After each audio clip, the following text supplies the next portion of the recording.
The views and opinions expressed in this podcast are those of the individual guests.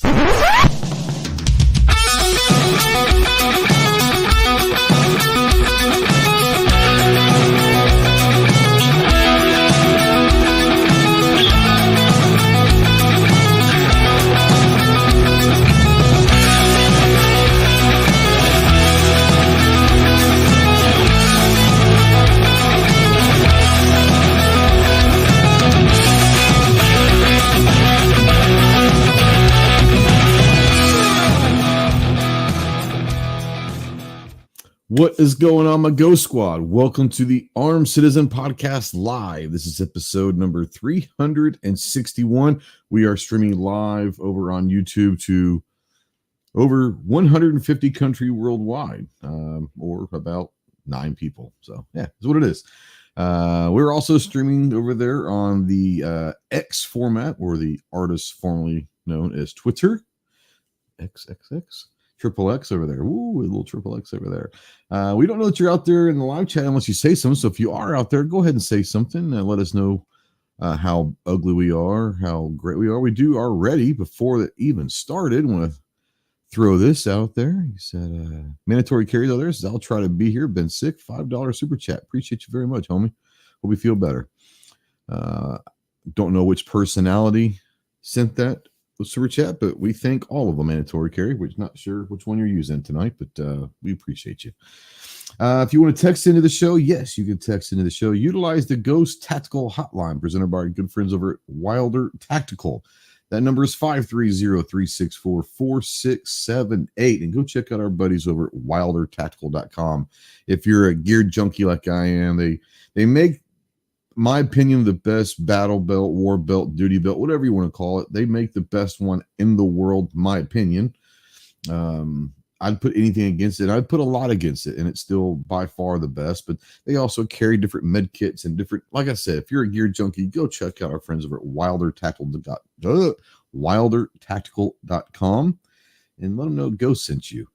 If you're a veteran, really anybody, but especially if you're a veteran and you're in that hole, you're in the darkness and you're looking for the light, text me, call me, email me 24/7. I cannot give you medical advice, but I might be able to talk you through some stuff, walk you through some stuff. More important, listen to anything that you want or need to say. If you are looking to get towards some medical attention, remember 2 things. 1, you are not alone in this fight. You have a lot of brothers out here that are willing and able to help you in any way possible. And 2, the world is a much better place with you in it.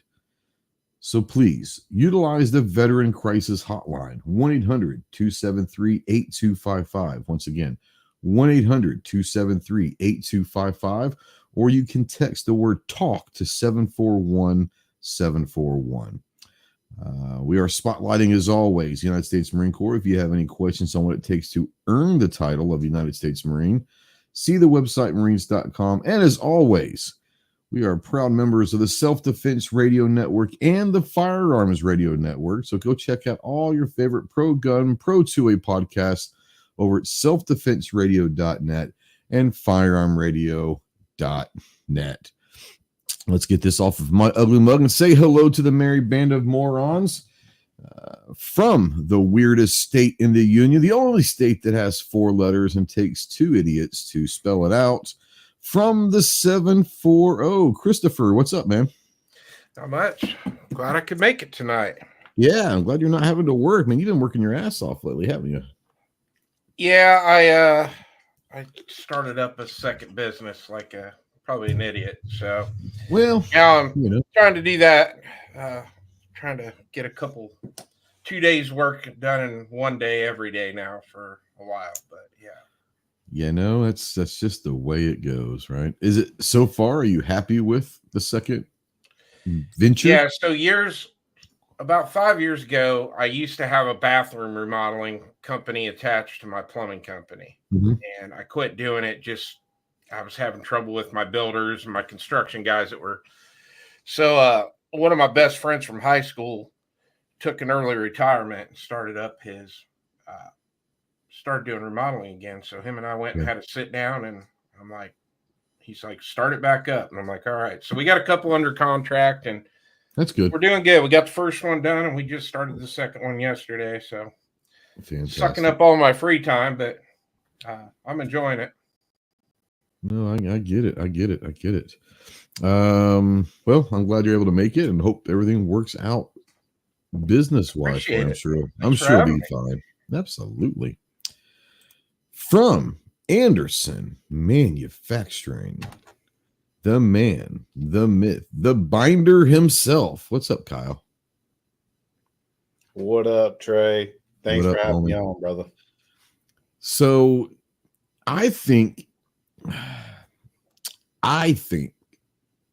that you should show the binder. I don't think that people understand what the binder is. This is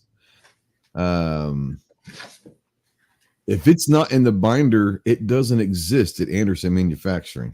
Oh, snap. He's got, look at that. This is a throwback binder from Goals. Yeah.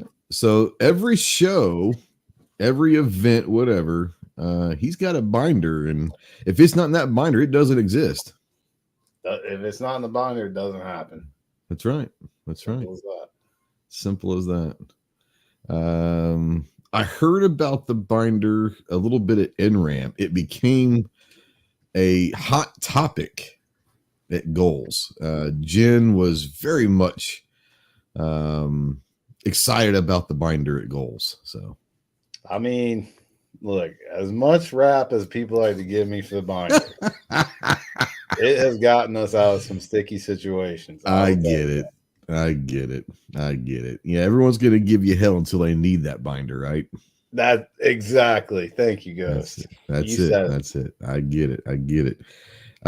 You're a week into the brand refresh and all of that. How's everyone take it? I know that Chris was in Kansas City last week. What was the feedback from that? Anything good or bad? Great feedback from it. Actually, speaking of, NASGW kind of brought, for lack of better terms, a challenge to Anderson. Like, we're back to the all hands on deck down in assembly. So you're telling me that there's way too many products that have been ordered that you need to catch up on, is what you're saying. Yes, sir. So it's not a bad problem to have. Not a bad problem at all. I thoroughly do enjoy being down in the assembly area. That's where I started at, and like, it's just kind of home for me. So no, I get it. It's almost like meditation for me. I know this is about this same time last year. You guys were all hands on deck there for a while. And I know that you kind of put your old hat on there for a while, and it is what it is, right? Yeah, hey, hoping I don't put the old hat all the way on this time. I'm going to try to do more balance this time, lesson learned, but yeah. So I get it. Well, like I said, it's a good problem to have. If you're having to call all hands on deck, it's not a bad problem. So it is not. That's right. Standing on the corner in Winslow, Arizona, such a fine sight to see. It's a Ginger, my lord, and a flatbed Ford. From the Gun Owners of America and Fully Loaded Reviews, we have John the Ginger Soulless Bastard. What's up, man? What's up, brother? Good. What is special it? Teams, good players. Personal press. Tuesday. That's it. What's up, Holmes? Not much. Just finally home after you've been weeks of travel. It's been a while. Yeah, I know that you. Well, how did South Carolina go? South Carolina went great. We had a great a lot of content for the podcast. Yeah, podcast went really well. Then I went to, first after TriggerCon, I went to IV88 where I saw Kyle and got the coolest piece of swag ever. Look what that says, boys. Ooh, let me see here. Come on, what's that sticker say right there? Lordy. Look at that. Look there. I'm waiting for Kyle to say. I'm not so sure that's supposed to be public right now. Oh. It's public. I slapped it on some stuff. Yeah, It made its debut at IV8888. Okay, all right. So sorry, Kyle. Did I burst your bubble a little bit? No, heck no. I love it. The greatest piece of swag ever devised. It's pretty amazing. Pretty amazing. So then I went from IV88 to Oklahoma City to do an event with CCW Safe. Great people over there. Got to train with one of the Smith & Wesson shooters, Julie. And then we went to the National Cowboy Museum, which was pretty dope. And also the Oklahoma City Bombing Memorial that I forgot all about. Julie Gollin, by the way? Yeah. Julie, good. I haven't talked to Julie in a couple of years, but yeah, we used to be pretty tight. Yeah, she's a good person. She's great people. So talked to her, or got to do some shooting with her, went to the Cowboy Museum, went to the Oklahoma City Bombing Memorial, which was kind of intense. And then last week we were filming the podcast and had a blast and had some really good guests on, some really great conversations. Sean was on the podcast. Patton was on the podcast. Jeremy Dedman from X-Tac was on the podcast, and a whole bunch of other people. So it was a good time. Awesome. Did you guys fly Clover out? We tried, but his rider was just so big. It was like 12 boxes of Lucky Charms. 12 bags of Lucky Charms, a full thing of Dominoes, and some vouchers for the nightlife. Yeah, and Dr. Pepper and some other things. It was intense. I just couldn't afford that. I get it. Yeah. So, well, it is what it is. What's going on with Fully Loaded Reviews? Anything special? Yeah, we just launched our video on the GX4. And then Kurt and I were out filming this weekend, filming the Smith & Wesson SD9 2.0, the Keltec P15, the Rock Island DY9, the Rock Island MK9, the TSOS, and also Mike Mills gave us his Bull Armory to go try out. So the Bull Armory video should be coming up real soon. Yep. But we got a bunch of stuff filmed over the weekend and we drop, but go check out the GX4 video. It needs a little help. But it's a short for us. It's only 13 minutes long. Holy cow, might be the shortest video ever made. It is the shortest video we've ever made. Wow. Yeah, well, are you all going like clip style now or what? Yeah, 13-minute clips. That's fine. FLR clips, 13 minutes long, Yeah. And we also, as of Sunday, launched our Rumble page too. So we've got that up and running. There you go. Go check out FLR. Real quick, Kyle, some people out there talking about they need a patch. Are they up and running on the website yet? That's a negative. But I'm going to do my best to get in contact with them and send them out a patch. So. How about that? There you go, guys. There you go. I'm not saying to flood his email and e-beg for a patch, but that might be the only way you even have a chance of getting one. So I'm missing one on the wall, Kyle. You've got one already, douchebag. No, that's a sticker. I got the patch yet. You can put Velcro on the back of that. No, that's going on a water bottle for SHOT Show. It's going to be walking around with me everywhere. Hell yeah. Oh, snap. Have you guys heard the myth that since Glocks are all plastic guns that they cannot be detected in airport security? That's one of the things we're going to talk about tonight, guys. We're going to talk about debunking gun myths tonight. It'll be fun. There's a lot of things out there. And the funny thing is that Glock myth is a real thing. That people think that you can walk through airport security. And God, please, I hope you don't try. But we're going to debunk some of those myths. Yeah, it will not work out well for you at all. It might be the last time you try to fly ever again. We're going to try to debunk some of those. Before we do that, though, guys, every Thursday, Saturday, and Monday at 10 a.m. over in our YouTube community tab, we have the Pony Polls. Let's go take a look at the serious questions that we ask, the life-changing and just world policy forming questions that we're asking over there. So the first one went out yesterday. You can only keep one forever. The rest go away forever. We're talking horror story franchises. Friday the 13th, Halloween, or the Nightmare on Elm Street franchise. Only keep one. The other two go away. Chris, which one are you keeping? Halloween, Friday the 13th, or Nightmare on Elm Street? I'm keeping Halloween. You're a good man, Charlie Brown. Not that I'm biased or anything, but I don't know if you guys can. Well, the microphone is. There's Michael Myers. He's wearing the Boogaloo, the Boogaloo plate carrier.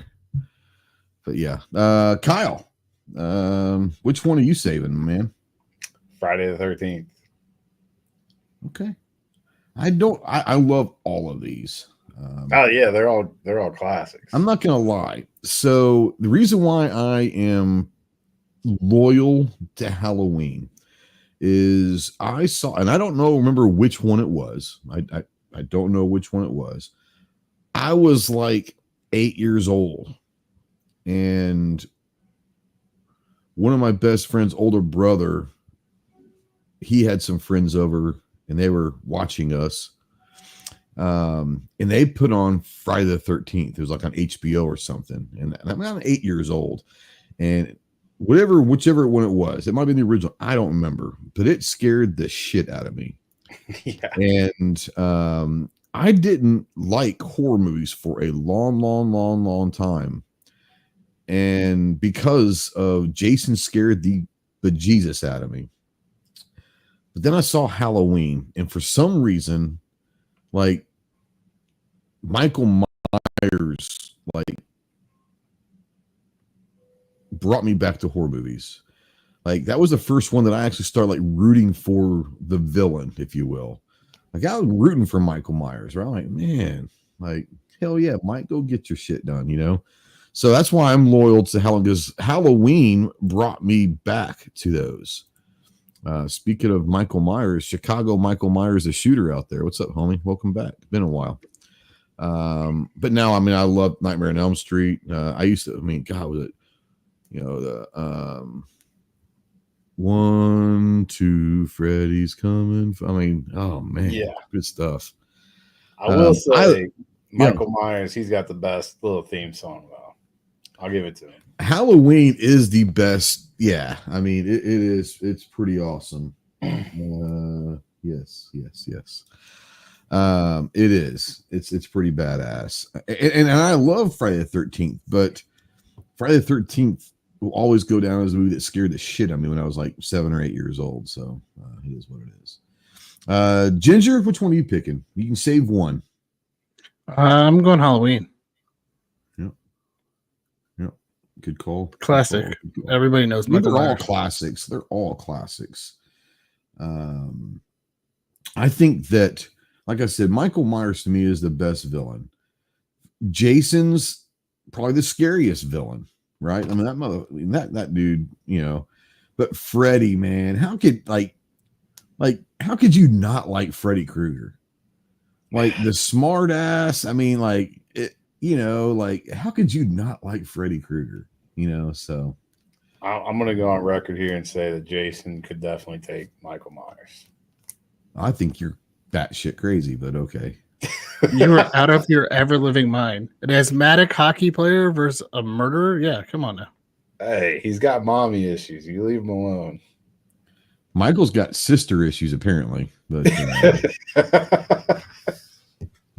RTT says Killer Clowns from Outer Space. Yeah, that's a classic too. I never saw that one. Oh, I'll tell you, if you want to talk about straight up like scare the shit out of you. So like there's a movie that my wife will never watch, ever watch, no matter what. And that's The Ring. Oh, that motherfucker, like, especially if it is the Japanese version, like the original Japanese version. Yeah, I heard the original's like whole nother level. Whole nother level. Yeah. Is that the one where they say like Mitsubishi, Honda? Job. Now you're just being racist, bro. Yeah, that Have was you not seen Scary Movie? Have you not seen that scene from Scary Movie? Yeah. No. It's Okay. funny as shit. You gotta watch it. This just got awkward.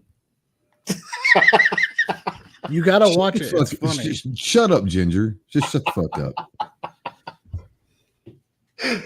Moving on. 53% out there were correct that voted for Halloween. 26% Friday the 13th. 21% said Nightmare on Elm Street. 53% were correct. 53%. We're gonna get through these real quick. We got a bunch of freaking gun myths to debunk. The second one, we're now down to the quarterfinals, I guess, or the semifinals. I don't remember. Maybe the semifinals. Yeah, it's the semifinals, I guess. Guitar Hero bracket. The number 1 seed, Jimi Hendrix, versus the number 4 seed, Eddie Van Halen. This is that's 2 heavyweights right there. Kyle, I'm gonna start with you. I know you're not the biggest music guy, but Jimi Hendrix or Eddie Van Halen in the Guitar Hero bracket? I'm gonna just preface this by saying my votes should not count, but Jimi Hendrix. Well, every vote counts. That is true, but I'm saying in this instance, because I'm uneducated here. But okay, I guess even uneducated votes count. So uneducated votes count. That's true. Yeah. So it is what it is. Chris, Hendrix or Van Halen? I went with Eddie on this one. Went with Eddie. Okay. All right. Yeah. Yep. Clover, what's up, bitch? Hey. We're in the semifinals of the Guitar Hero bracket. Jimi Hendrix is the 1 seed versus number 4 seed, Eddie Van Halen. Which one you got, man? Van Halen. Van Halen, is this you're a guitar guy also, so are you basing this off of technical or just or just influence, right? You know what I'm saying? Yeah, or just who you like better. I look more at the technical and all of that. I mean, props to Hendrix, but I've never. Hendrix had a good sound. That did not mean Hendrix was this phenomenal guitar player, like from a technical standpoint. So I tend to agree with that. I think that Hendrix changed guitar forever, not because he was a great guitar player. He just did shit that no one had done before or thought about doing before. And a lot of his sound came from fucking around with wiring and a guitar and weird stuff too. It wasn't technical stuff. Van Halen up and down the fretboard and all that, that's technical, man. Like G-Web's just throwing our first myth out there. It says 9mm is any good. So we'll get to that, G. Fair. It's fair. Ginger, Jimi Hendrix, Eddie Van Halen. I'm going to go Eddie. Fantastic. It was a toss-up. It was a toss-up. Yeah, it is. I think Eddie's got like better. I think Eddie's guitar solos and songs that you remember about him are a lot more in front of head. Yeah, I think here's the thing, right? So I think that if you talk to guitar people, right, most of them are going to say Eddie Van Halen. Here's the problem, and I picked Eddie Van Halen also, but here's the problem. Most of the guitar players past 1975 and forward, including Eddie Van Halen, probably owe a lot of their sound and all of that and what they were trying to do with the guitar to Jimi Hendrix. Now, does that make Hendrix a better guitar player? No. I think that, what people forget is Les Paul was a phenomenal guitar player. And Les Paul is not really ever, talked about in the great guitars, but Chuck Berry is not usually talked about when you talk list of the great guitarists, but look at how many guitarists over the next 50 years were influenced by Les Paul and Chuck Berry. I'll say the same thing about Jimi Hendrix. Had Jimi Hendrix not come around, do we have the Eddie Van Halens, the Stevie Ray Vaughns, the all these guys that start doing really experimental stuff with the guitar? We probably do, but are they as good as, you know what I'm saying? So I don't know. I picked Van Halen also, but it's more of a technical reason. If I think that if I was voting on who was more influential in the guitar world, it's probably Hendrix. So I don't know. Clove, were you going to say something? I would agree with that. Oh, can you say that again? You agreed with something I said? Holy shit! Agree with that. Yeah. Wow. Mark the tape, guys. Mark the tape. We're gonna clip this. Clip this. Context. We're talking about fucking guitars. Once we get to the gun shit, all bets are off. That point. All bet. I guarantee we will not agree on gun shit. So, for sure. Dimebag Daryl didn't make the list. There's a lot of people that didn't make the list. Anyways, I only had 8, right? 61% chose Jimi Hendrix, 39% Eddie Van Halen. Not that anyone's wrong with picking Jimmy. I would imagine that the vast majority, over 1,000 votes there, that picked Jimi Hendrix were probably people that are not guitar players, right? I'm not saying like you, Kyle. I'm just saying like so. I don't know. I mean, I would say that most people have heard of Jimi Hendrix that may not have heard of Eddie Van Halen. I don't know. So I'm going to put this into gun terms. Okay. Jimi Hendrix is kind of the FUD of the guitar list there. He's a 1911, if you will. Jimi Hendrix kind of started it all. Jimi Hendrix is like the Remington 700, like everybody knows about the Remington. It's been around forever, the 700, right? Okay. Whereas Eddie Van Halen is more like the Bergara. Oh, okay. Based off of the 700, but upgraded is what you're saying. Way more refined, updated, more precise. Yeah. Not a lot of the, people that aren't plugged in and paying attention to really understand, why it is what it is. Oh, well, 700 is just as good. But is it? Yeah. No, I get it 100%. Last one. Which one you picking, guys? Real simple. The FN 509 or the HK VP9. Ginger, if you got to pick one, FN 509 or the HK VP9, which one are you going with? I've only shot the FN and I just got the HK. So I'm going to have to go 509 for now until I shoot the VP9. That's fair. It's wrong, but it's fair. I understand your reasoning. No. Well, the 509. Kyle, what about you? 509 or the VP9? I'm going to go with the VP9 on this one. There you go. Any specific reason why? I have absolutely no experience with either one. You talk very highly of the VP9, so oh shit! You're going off my joke. You're trusting me. What is wrong with you, homie? So, okay, all right. VP40, get the fuck out of here. Come on, G23. You're better than that, man. You're better than that. Or are you? I don't know. Chris, FN 509 or the VP9? I went with the 509. Still one of my favorite guns I've ever had on the channel that I did a review on.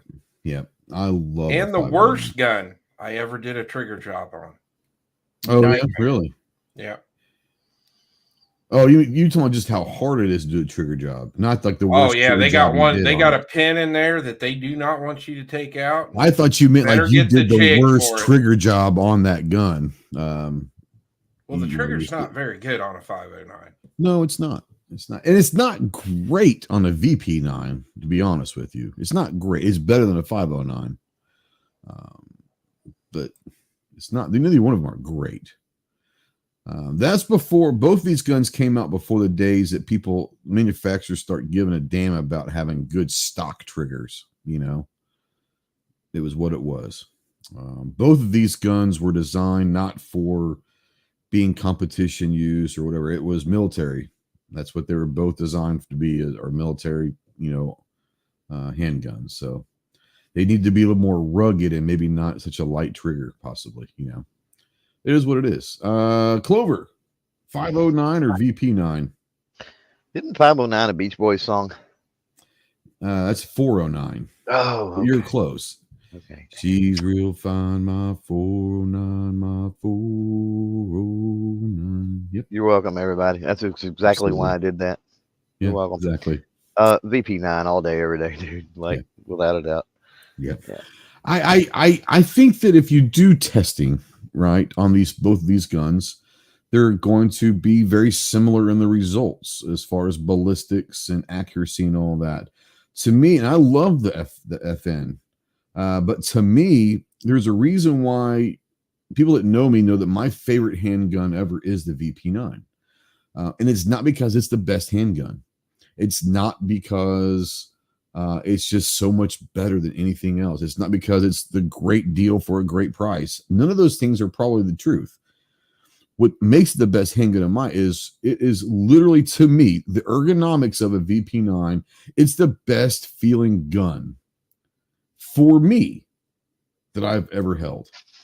And I think that's why I was such a big fan of the SAR 9 when it came out. Is it was the VP9 kind of frame, right? It felt just like a VP9 to me. Go ahead, Cliff. Oh, I was going to say, with the VP9, you've got, in that class, I think, too, which are two other ones that I really love, is the Walther PPQ that takes a lot, I think, from the VP9. And then the Canic as well takes a lot from the VP9. And both of those super popular. People love them, Yeah, no doubt. I think that in those two guns, the PPQ and the Canic TP9, if you will, those models, and we talked about this earlier, to me, those are the two best stock triggers I've ever shot. Out of the box stock triggers, they're phenomenal. They're very difficult to beat out the box. Striker fired, Striker fired, yes. Striker fired.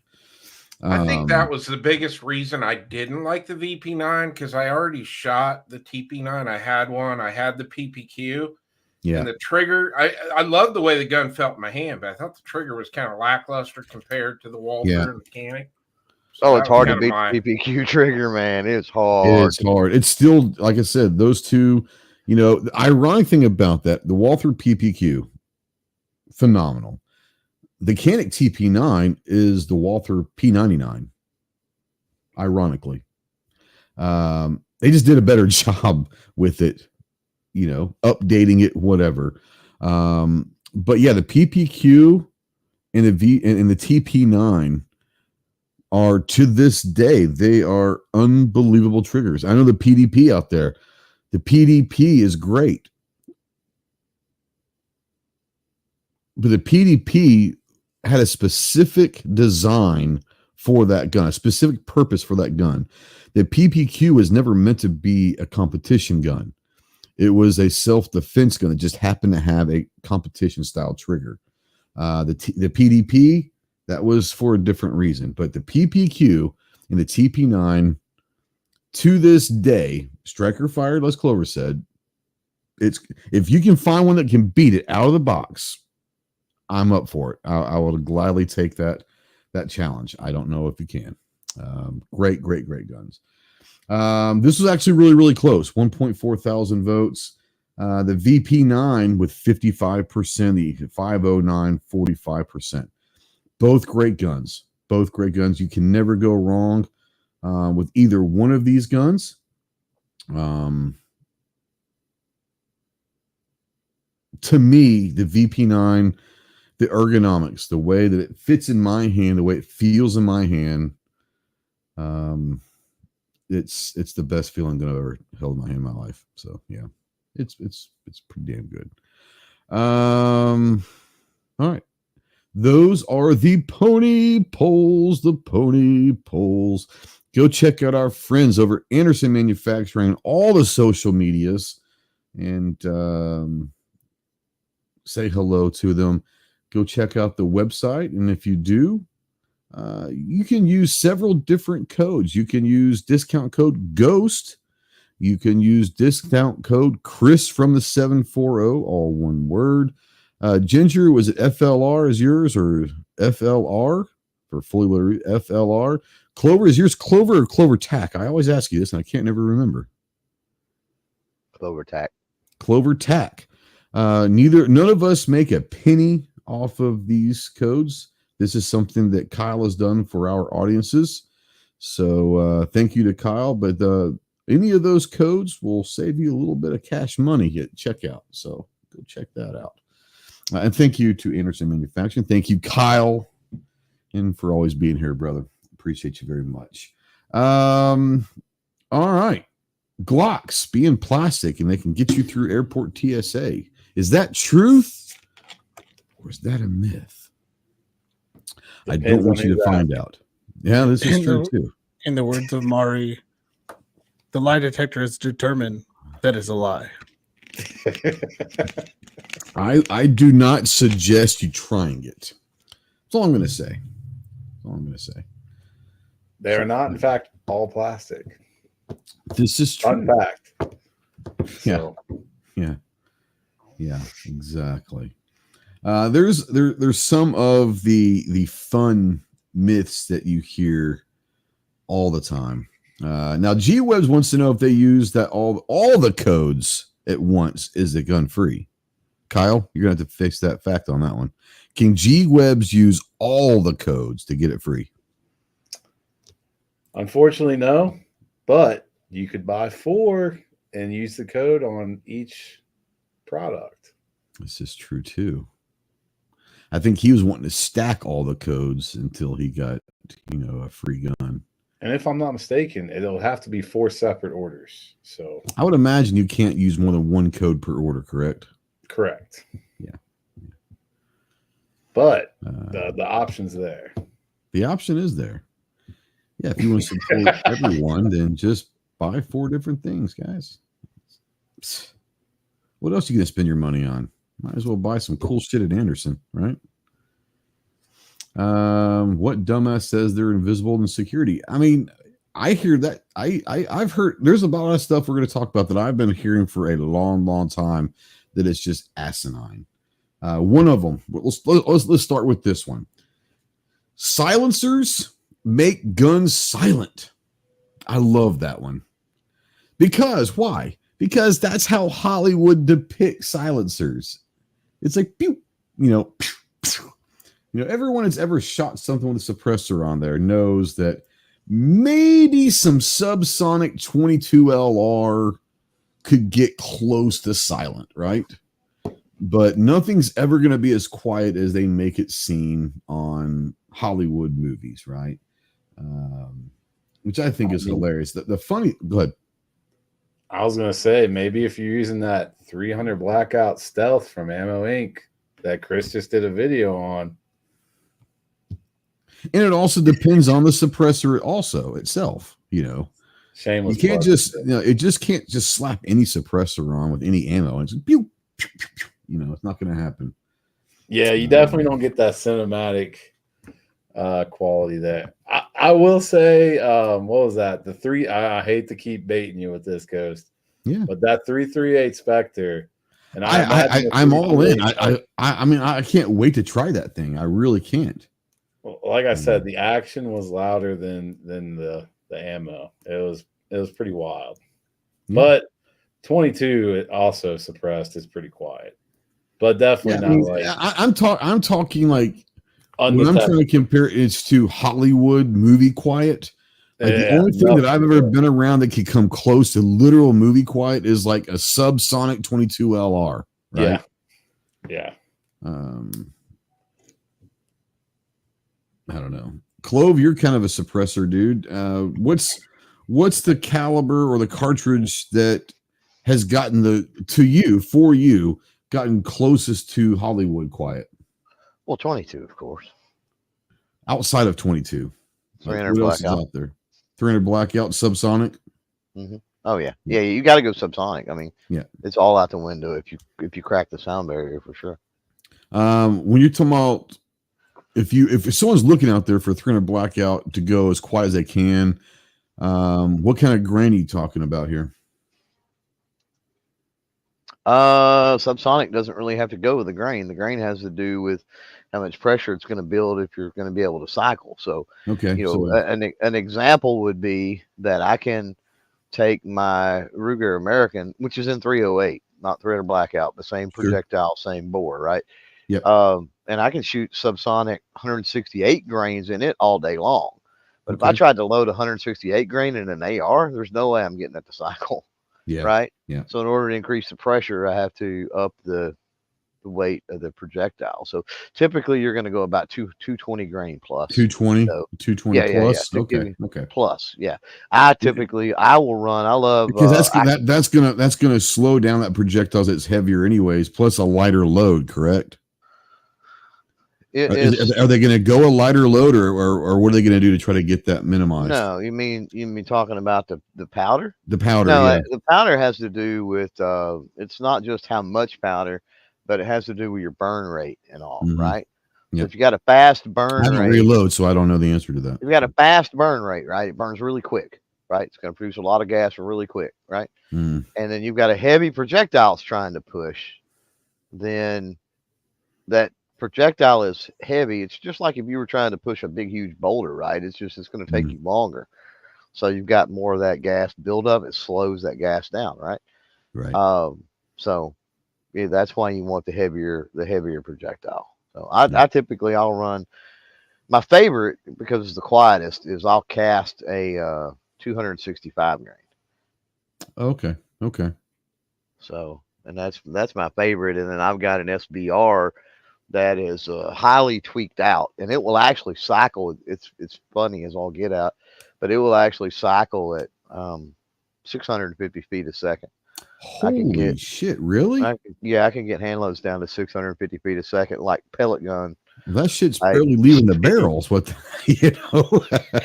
It's pretty comical, and it's pretty close to movie quiet. It's okay. So silent capture, recoil spring. It's the only imagine. thing the only thing that gets you is it's really hard to just. I don't know how to explain it, but everybody knows what I'm talking about probably. But there's that pressure, that poof, the pressure, right? It has nothing to do with it's not a report. It's not a muzzle report. No. It would be like what it'd be like a pop gun, right? When you use like a pop gun, it has to do with letting that pressure off. And then so like that noise is primarily what you hear at the 650. You start going at 650 feet per second. Yeah. So, and you're talking about a 10 and a half inch SBR you've got? What barrel? It's 8 inch. 8 inch. So 8 inch at 650 feet per second. Let me ask you this. And I don't know if you've tried this out or not, but I'm not talking about max range. I'm talking max effective range. What do you think that's going to be? 0. 200 under 100 or under 200? No, it ain't even 100. 650 feet a second. You going about 50 yards, and that's about the max effective for that? I wouldn't shoot anything at 20 yards with that. That's a playing around. But you're talking about that is a inside the home defense gun right there. That is the coolest thing with that is steel inside a shoot house. Oh, I bet you that would be sweet as hell. Yeah. That's basically why that was developed. There's really no other reason. It makes no sense. Yeah. I would not. Yeah. I'm not going to hunt with anything, or I wouldn't even try to do self-defense or hunt with anything that wasn't over 1,000 feet a second. Well, I can't imagine it. I mean, Scott's got a good question out there about the revolver. About the revolver. Hell yeah, go for it. I had that starred. Go ahead. Yeah. I don't have any experience. I was just going to ask the panel. Yeah, Scott wants to know suppressor on revolvers. Anyone? Cylinder gap, and it's going to go blast, boom, bang through the cylinder gap, and it ain't going to matter. There's So only one you can do it with. You've got the Nagant revolvers, which, you know, when they lock up, the cylinder moves forward and seals off. Other than that, and there may be some other. Ginger says that's the only one, and I'm not convinced that's the only one. There may have been another one through history. That's certainly the most well known. Yeah, are there? And I'll come back to Ginger here in a second, but not a revolver guy. This might be it is an ignorant question, but it might be a funny question because it's so ignorant. There's nothing in the revolver world that's integrally suppressed, correct? Like that's not a thing. No. So. Well, you got a big gap, right? So like, how are you going to? That's what I'm saying. Like, there's no way that could happen. So, do you think that's coming down the line? Do you think there's going to be someone that figures out a way to? Not really, not without reinventing the Nagant where the cylinder seals off, because all your gases, you got to realize you're thinking in terms of like semi-auto modern stuff. I am, like absolutely. All the gases leave, either they leave out the barrel or they go down the barrel and they push a piston, or they go down the barrel and they go through a tube and blow back, or, you know, with a revolver, that's why you don't put your hands around the cylinder when you're shooting it. That's where all the gases go, or the vast majority of the gases bleed off. Yeah. It's through there. So if that's the case, putting a suppressor on the end, you're only suppressing part of the gases. You know what I mean? So what's the point? It'd be like drilling holes in a barrel, like porting a barrel, and then putting a suppressor on the end of it. Yeah, it defeats the entire purpose of it. Yeah. There was somebody who designed a, like, what's the best way to put it? Like a clamshell that went around the cylinder that was held together with like a C-clamp to run suppressed in a revolver, but it was like you have to take the C-clamp off to reload it. Now, the only one that's probably come close to being a suppressed revolver in the last 100 years is that bullpup piece of garbage that never made it to production. But you can't talk about something that never existed. I mean, it theoretically existed. Theoretically, it existed. A piece of plastic existed, but it never got produced. They had a design, but not even a working prototype. It was a piece of plastic that they printed the night before. I guarantee you. So there was a design. That's as close as we've gotten as a design. That's it. And there's a reason why they didn't make one, is there was no way it looked cool as hell, and I would have bought one in a heartbeat, but there was no way in hell that thing was ever going to work. Was this the one at SHOT Show? Oh yeah, like 2 years ago. And it was, they're like, holy crap, tomorrow's SHOT Show. I swear to God, that's what it was, right? Like, there was nobody at the booth ever. And the one time that there was someone at the booth was some girl that had no idea. Like she was there just to make sure that, like, no one stole the plastic, right? Like, it was insane. It was stupid. Quick, Clover. It might be up for sale, Kyle. Anderson might be able to buy it and bring it to fruition. Just saying, you could pay the 2 cents for the piece of plastic. I guarantee if you offer $100 for the design, they'd probably sell it to you. It'd be more money they're making right now than anything else. So. I'll tell you this about that design. When we looked at it, was, you know, we were talking about the cylinder gap, and they gave zero thought to cylinder gap with the design. Don't even know what it is. Right? They didn't. When we were talking to them, they were like deer in the headlights. They had no clue. No idea. Like, where do the gases go? And they're like, and at one point they said, like, through the grip or something. It was like through the grip. Like, what? Yeah. This doesn't make any sense. Like, nothing about that gun, nor the way they tried to explain it or sell it, made sense. So either that was the greatest troll job that anyone's ever done at SHOT Show, or that was the biggest mistake that's ever happened. But I there's a part of me that wants to just hope to God that was a troll job, just to see the reaction of people. It'd be the greatest troll ever, wouldn't it? Somebody had more money than they had sense, I think. 100%. You know, they were in the dungeon. You gotta give it that. So they still spent cheapest. $25,000 for a troll. But if you're talking about, or obviously they weren't from this country. So if you're talking about if you're talking about some oligarch, whatever, from some country over there, like what's right? I mean, what's $500,000 to play around with something, or see if anybody bites. I'm sure probably that's probably why I like the main people. They only had, like, they ran down the road to a strip club and hired some chicks to stand in the booth. And a bad strip club. I wasn't against who was in the booth. So there was nobody there that knew what was going on. And I got to think that maybe they were walking around to manufacturers and they actually showed up to try to sell that design to somebody. Maybe. Like I said, they're going to make more money on the design than they ever will if that gun ever even tries to come to. Well, my guess is they're complete. My guess is they're out of business. The website's gone. Oh yeah, they're gone. Yeah. I had a question up here. Clover, this is for you. Mark Jackson, we're talking reloading shit now. So Clover, 650, what grain? He's talking about the 650 foot per second, 300 blackout. What's your pound feet at 7 yards or wherever you measured? So you're going to do the math. I ain't. So sorry, but do the math. 650 feet per second and 265 grain. So there you go. Somebody do the. I don't know. I don't remember. I'm a dumb. Like I said, I wouldn't at 7 yards. Would I use it for defense or something if I had to? I mean, if I had to, I guess I would, but like, no. Yeah. That's a pretty good chunk of lead, even moving it 50 feet a second. Yeah, exactly.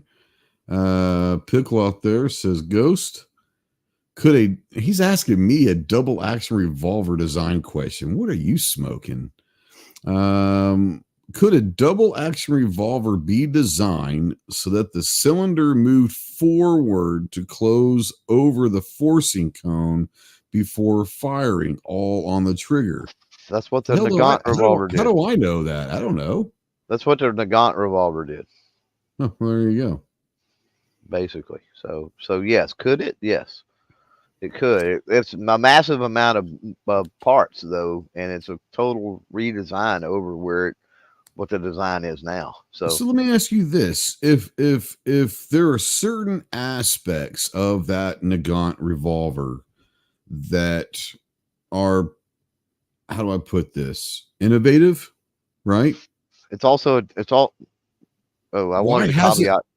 Well, I was saying, why hasn't it been redesigned or redone? Like, why hasn't it? Okay, so when you do that, and the Nagant revolver is a prime example. When you do that, you cannot use the standard revolver ammunition any longer. It's different. Okay. Because now you've moved that cylinder forward and the forcing cone essentially in the end of the cylinder. So what you have to have is a completely brass covered case. So Nagant are wherever it strikes. Okay, hold on. So wherever it strikes. No. You're thinking the rim. I'm not talking about the rim. Oh, okay. Talking about the rim. Okay, I'm gonna get crude for a minute, but I'm not doing it on purpose. I don't care. Okay, you've got a circumcised penis and you've got an uncircumcised penis. I told you I was going to get crude, but this is the best way I can explain it. I never thought circumcised penises would ever come up on this show. But hey, let's go down this road. So if a 38 standard 38 special 357 Magnum, right, is circumcised, now picture that in a Nagant cartridge, and it is uncircumcised, meaning the brass covers the projectile. Okay. Trey, just pull up the link I put in the chat. Yeah, show a picture. So it's not the same. It's not the same cartridge. Standby for the standby. Let me before he keeps talking about ding dongs on the on live. This was medical, dude? Come on. Hooded Cobra. Is that what you're talking about? Let's bring that up right there. That picture. Is it? Yeah. So if you look at the right, that's the Nagant cartridge. This one here. Okay. Yeah. Yep, that's down The in there. top right. Okay. Yep. Yep. Oh, okay. I see what you're saying. Yeah. I mean, now that I see that, I understand the circumcised. I get it. That's a good description, Chloe. I wasn't trying to be crude or ugly. I mean, it's I was like, seriously, it's what it looks like. I mean, 100% what it looks like. Yeah. If Sure we could is. pull guns on live stream, I'd pull mine out to show you exactly You what it pull does. yours Oh, out. we got to be careful now. Hey, Whoa! I didn't hey, see anything about pulling hey. them out, Ginger. Speaking of Hey hoodie now, Cobra. this escalated quickly. No, my Nagant revolver that's sitting in my safe, I would pull it out to show you what it does. You only have one. Dude, they were not $89 or $69 when I was buying them. We got one. He doesn't notice he brought up Got one. 69 after talking about pulling his stuff out live. And Is it a Tula? You got a Tula or an Izzy? I got a Tula. Or what? You got a Tula? Okay. Yeah, it's a 1938 Tula. Oh wow, is that old or that new? Yeah. I mean, Yeah, it's Wow. new. Clove Mark says roughly, did it on paper, 239 pound-feet at the muzzle. Yeah, don't hunt bear with that. Yeah. So, yeah, velocity. When you're talking about energy, I mean, there is a trade-off for sure, but usually velocity is king in that equation. So. Mm-hmm. G-Web says, I'm listening to this with a bunch of nuns who have never heard of such things before. I call bullshit, first off. You don't know any nuns, G. You don't know nuns. You're like I am. You'd burst into flame if you ever walked into a church. So let's just be honest. G23 says, now we're talking pulling out. Well, you can leave it in if you want. It's up to you. Depends on how your game is. You know, it's all good. All right. We went down a weird road, but I'm trying to bring it back to the old suppressor thing. Another one that I've always loved, the bigger the gun, the more accurate. Oh, I thought you was going to say the harder it is to suppress. Well, I thought you were going to say more recoil.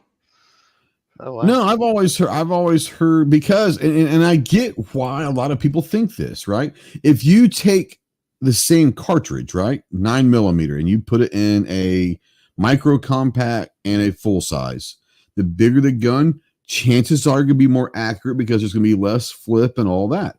That said, just because it's a bigger gun doesn't necessarily mean it'll be more accurate. You could go and Okay. I'll tell you what. I give you a sports ball analogy. You want a sports ball analogy? Before you do this, I'll give you one right here. You tell me who wins. More accurate. A PPQ subcompact in 9mm or a Desert Eagle. Which one's going to be more accurate? They're not in the same. No. We're not talking cartridge. The myth is the bigger the gun, the more accurate. It has nothing to do with caliber, cartridge, or anything. I don't know. I've never put them side by side. Would anyone here venture to bet? Would anyone put any money down? I don't think there would be. This said the Desert Eagle would be more accurate than a 9mm. I don't think anyone would because most people can't control the Desert Eagle, right? So okay, my thing is, go ahead. Okay. You can support the myth if you want. Go for it. I mean, this is why they're myths, and this is why we have all the back and forth on it. You could be wrong. Go ahead. So you're saying one versus the other, and then you're interjecting human fuck up into the equation. Well, nothing's going to be accurate if the human can't pull the trigger on it, so it don't matter. If you got some dumbass on the PPQ and somebody can really shoot on the Deagle, then yeah, the Deagle's going to be more accurate. The only way to say this is if both of them are side by side in rest, shooting down range, which one holds the tighter? Which one's going to theoretically hold the tighter groups? And I don't know the answer to that because I've never seen that type of testing with a Deagle. Yeah, no, I was just using that as an example. Or we could just throw in one single shot out of each one gun. Single shot at a bullseye. Sure. No anticipation of the recoil. of the 50 AE. Right. Mm-hmm. Then it might be more out of accurate. a sled. Out of a sled, and I'll even give you the 50 AE versus a 22, like a buck mark.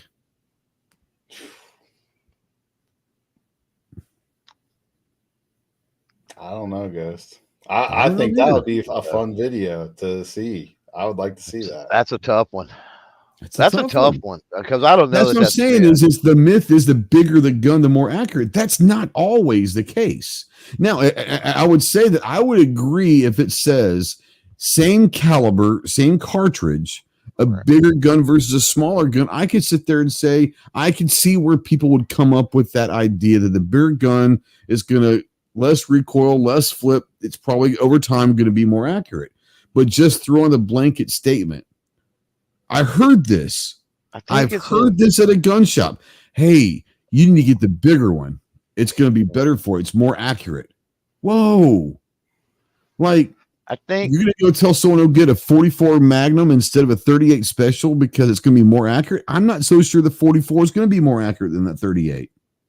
You know? Yeah. I don't know.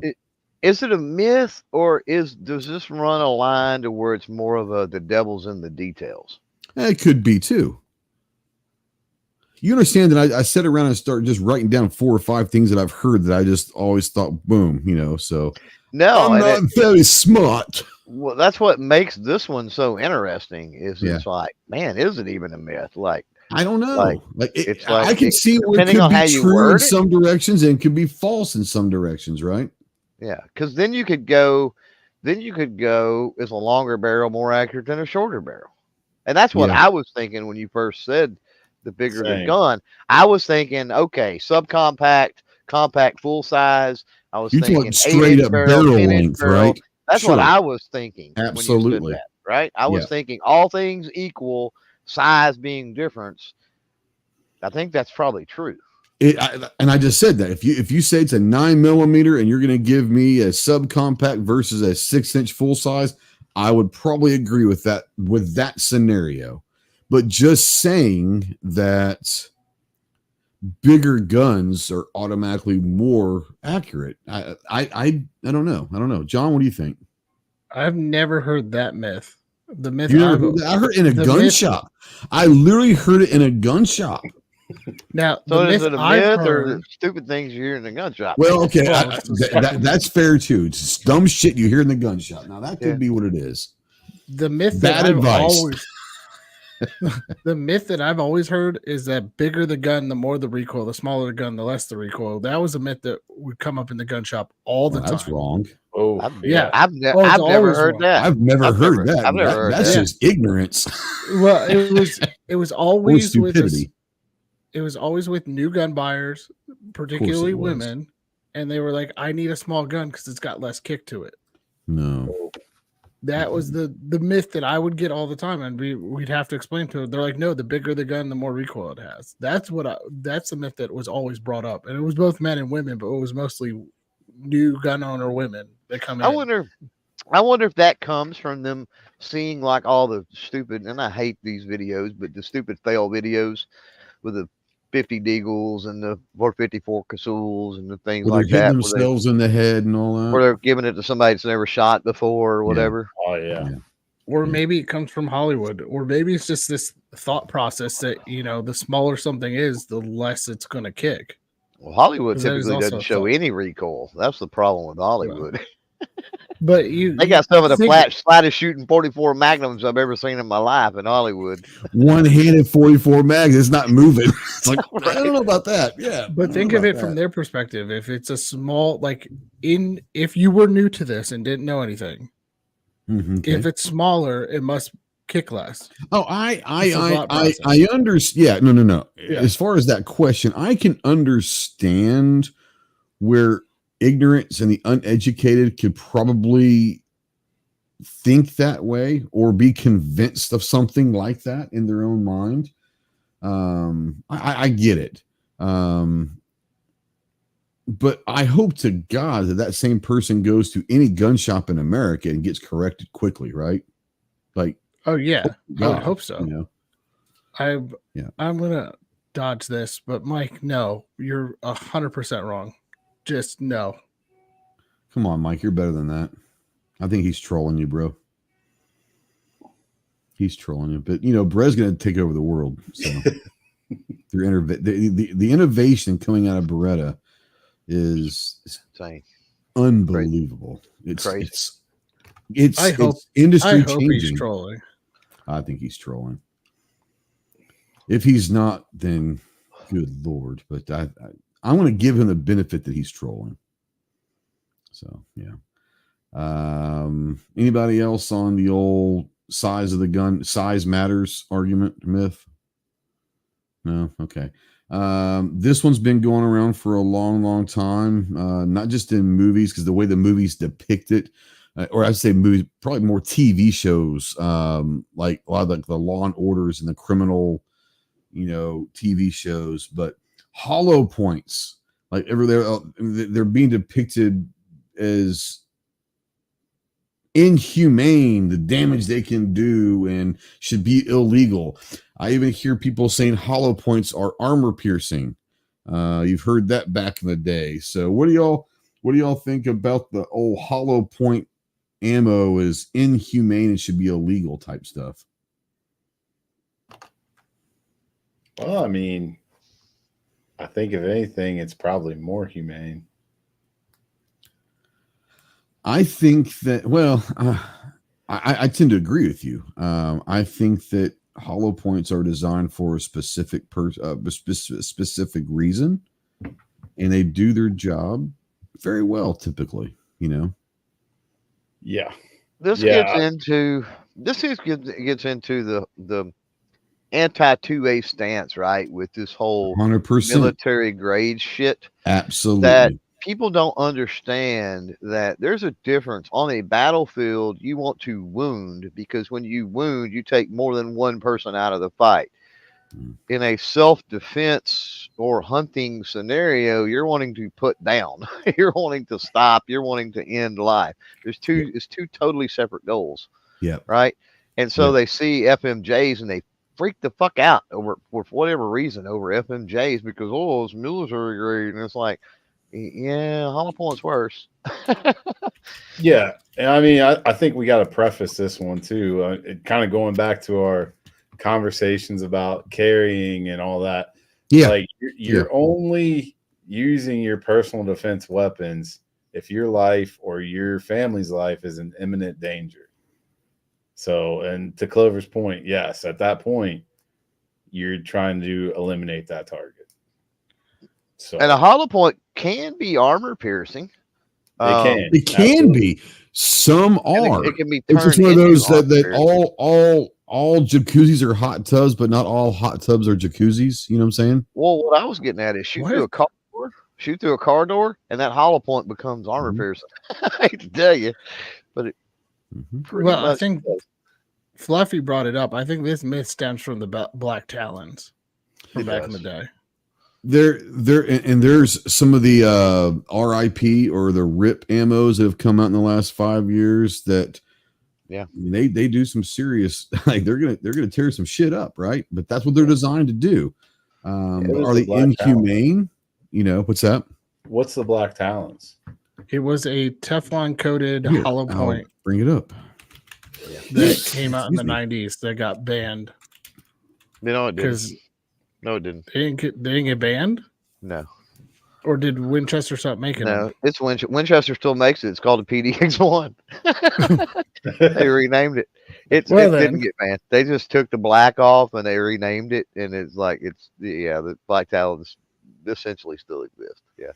Huh. It's a projectile. I mean, come on. It's here's the farce or the fallacy or whatever with this shit. It wasn't anything special. It was a hollow point projectile. It really wasn't anything. It was a coated hollow point projectile. Really not a good picture because it really doesn't until that mushroom expands. There's really nothing more to it than a normal hollow point design. So, well, even after Ranger, would you say the Ranger SXT? Is that what it is called now? Yeah. Okay. Yeah. Well, and the PDX1 too is virtually identical. Is it? Okay. Yeah, that's why I like the PDX ones. But you look at it even expanded, and how's it different than any other hollow point? Like, seriously. I say any other, right? How is it different than? I mean, there's tons of comparable hollow points to that on the market. Tons. Yeah, I would say that those rip do more damage than that. And the pictures you see. Here's the crazy thing: is you look at the black talon, or you look at any hollow point, and you, depending on the medium you shoot it into, you could recover that, and it looked wild and wicked. Like, you're like, oh my God, that's just too much. It's all, and then you could actually put that into, an animal hunting or whatever, recover it, and it looked totally different. It don't look. Yeah, if you're going to shoot some of that stuff against steel or something like that, it's going to look different than if you shoot it through ballistic gel or into a living thing. It's not going to expand the same way hitting a very hard surface, right? So, well, depending on the distance, there's a lot of factors that go into that, right? Absolutely. And most of the pictures you see are into gel, and that's great. But there's no bone, there's no cartilage, there's no this, there's no that. Like, that is, gel is an absolute ideal situation of expansion. Yep. Here's a fun one that I've always kind of liked.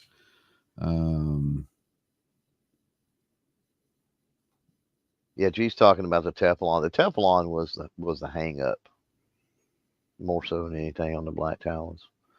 Is Underwood ammo armor piercing? No. Not that I know of. There might be something out there, but I'm not that I know of. As a matter of fact, I think that armor piercing handgun ammunition is regulated heavily. I'm saying you can't just go and buy that stuff. Like, it's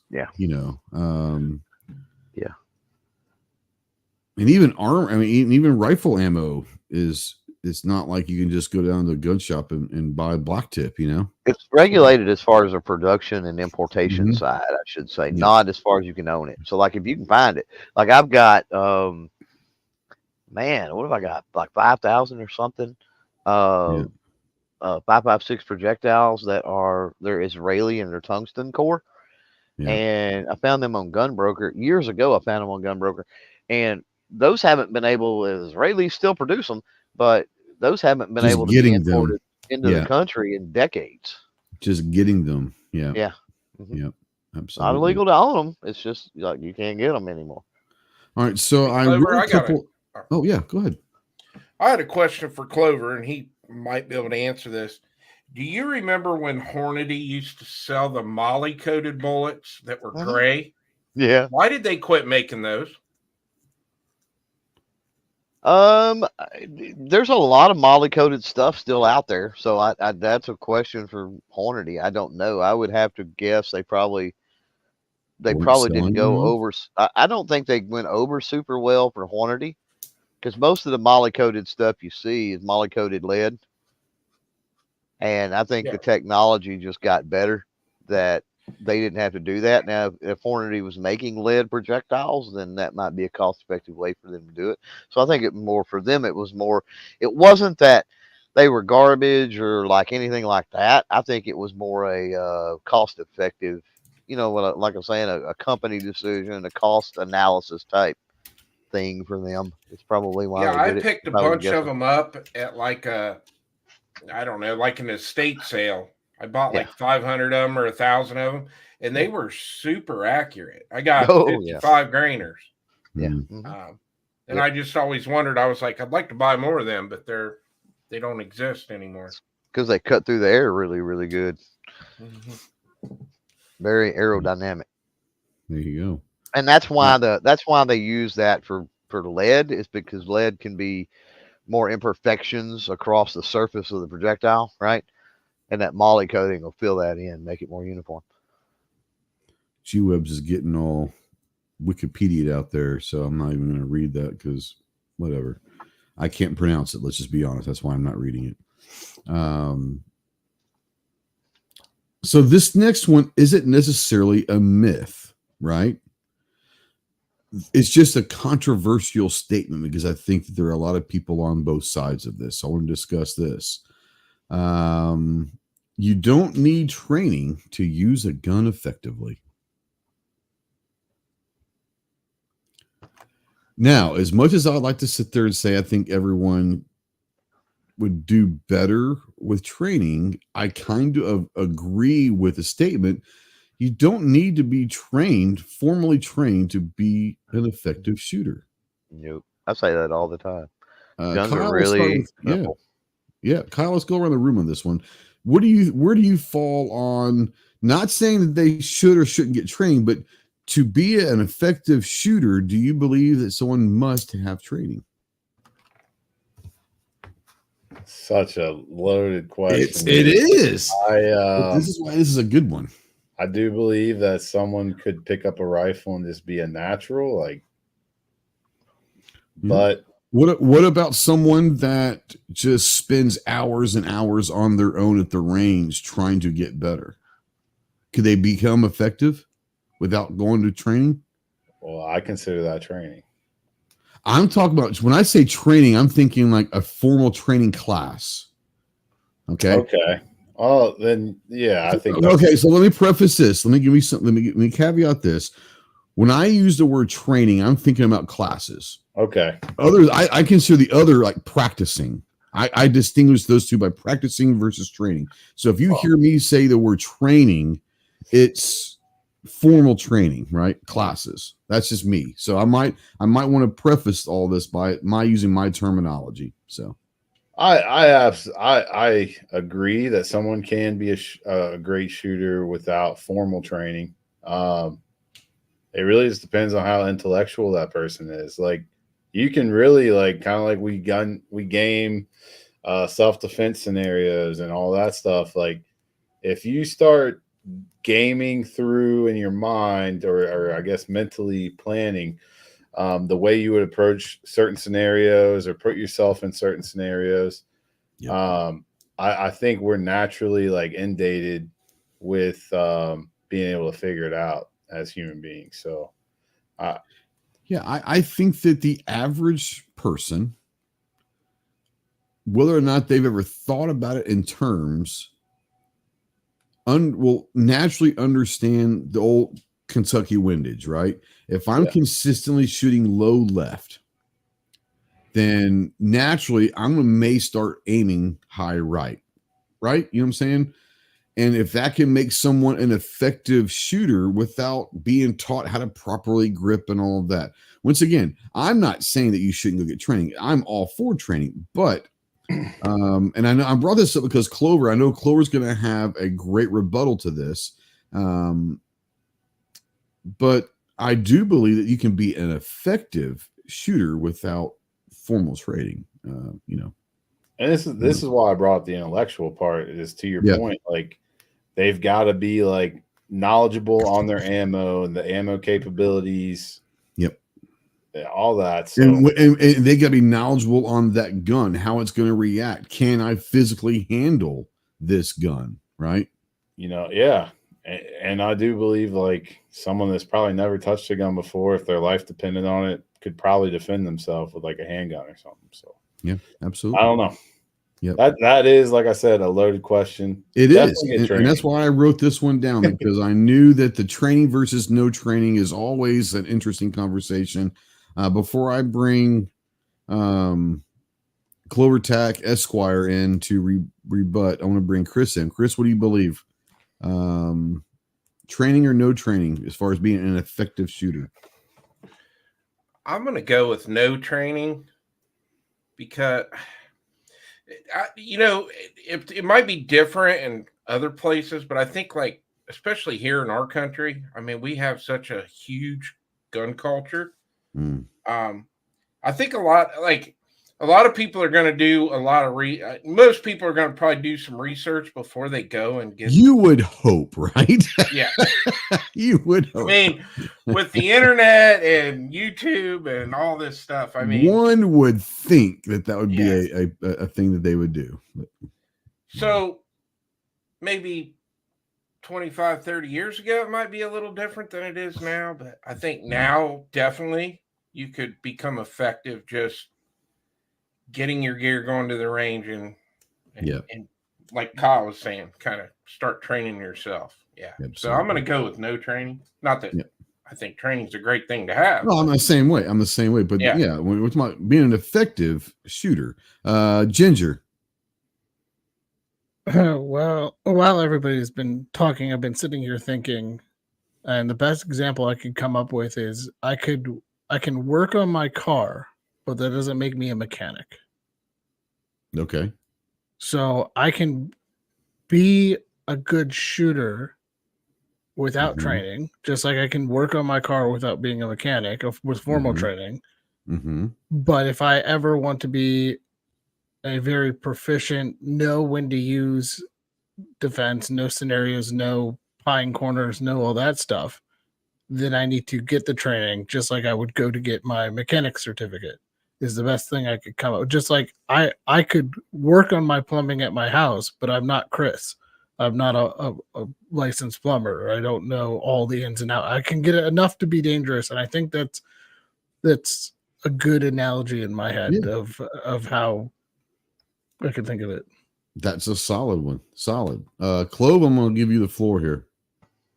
I don't know why you say I'm going to rebut anything. That was weird. No, you're going to rebut I think we're all agreeing on this one, which is odd. But yeah, guns are simple. You've always brought up good reasoning why training may not be necessary, right? Well, guns are easy. I mean, I disagree with Chris a little bit because Chris said that it's gotten, and I agree, it's gotten easier for people to educate themselves. It has, but yes. I think since guns were invented, people picked them up, they learned how to use them, they shot them. Like it's not fucking complicated. The bullet comes out of one end, you point it, you pull the trigger, and then you figure out how to be more accurate, right? Like they're not complex. They're really not. Yeah.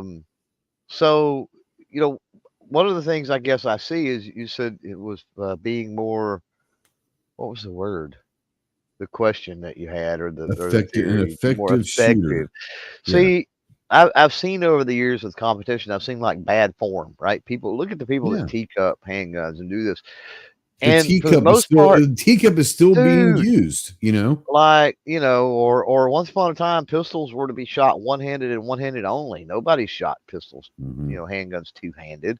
Like, things evolve and things change and all of that. Just because somebody's doing something a different way doesn't inherently mean that it's bad. Right.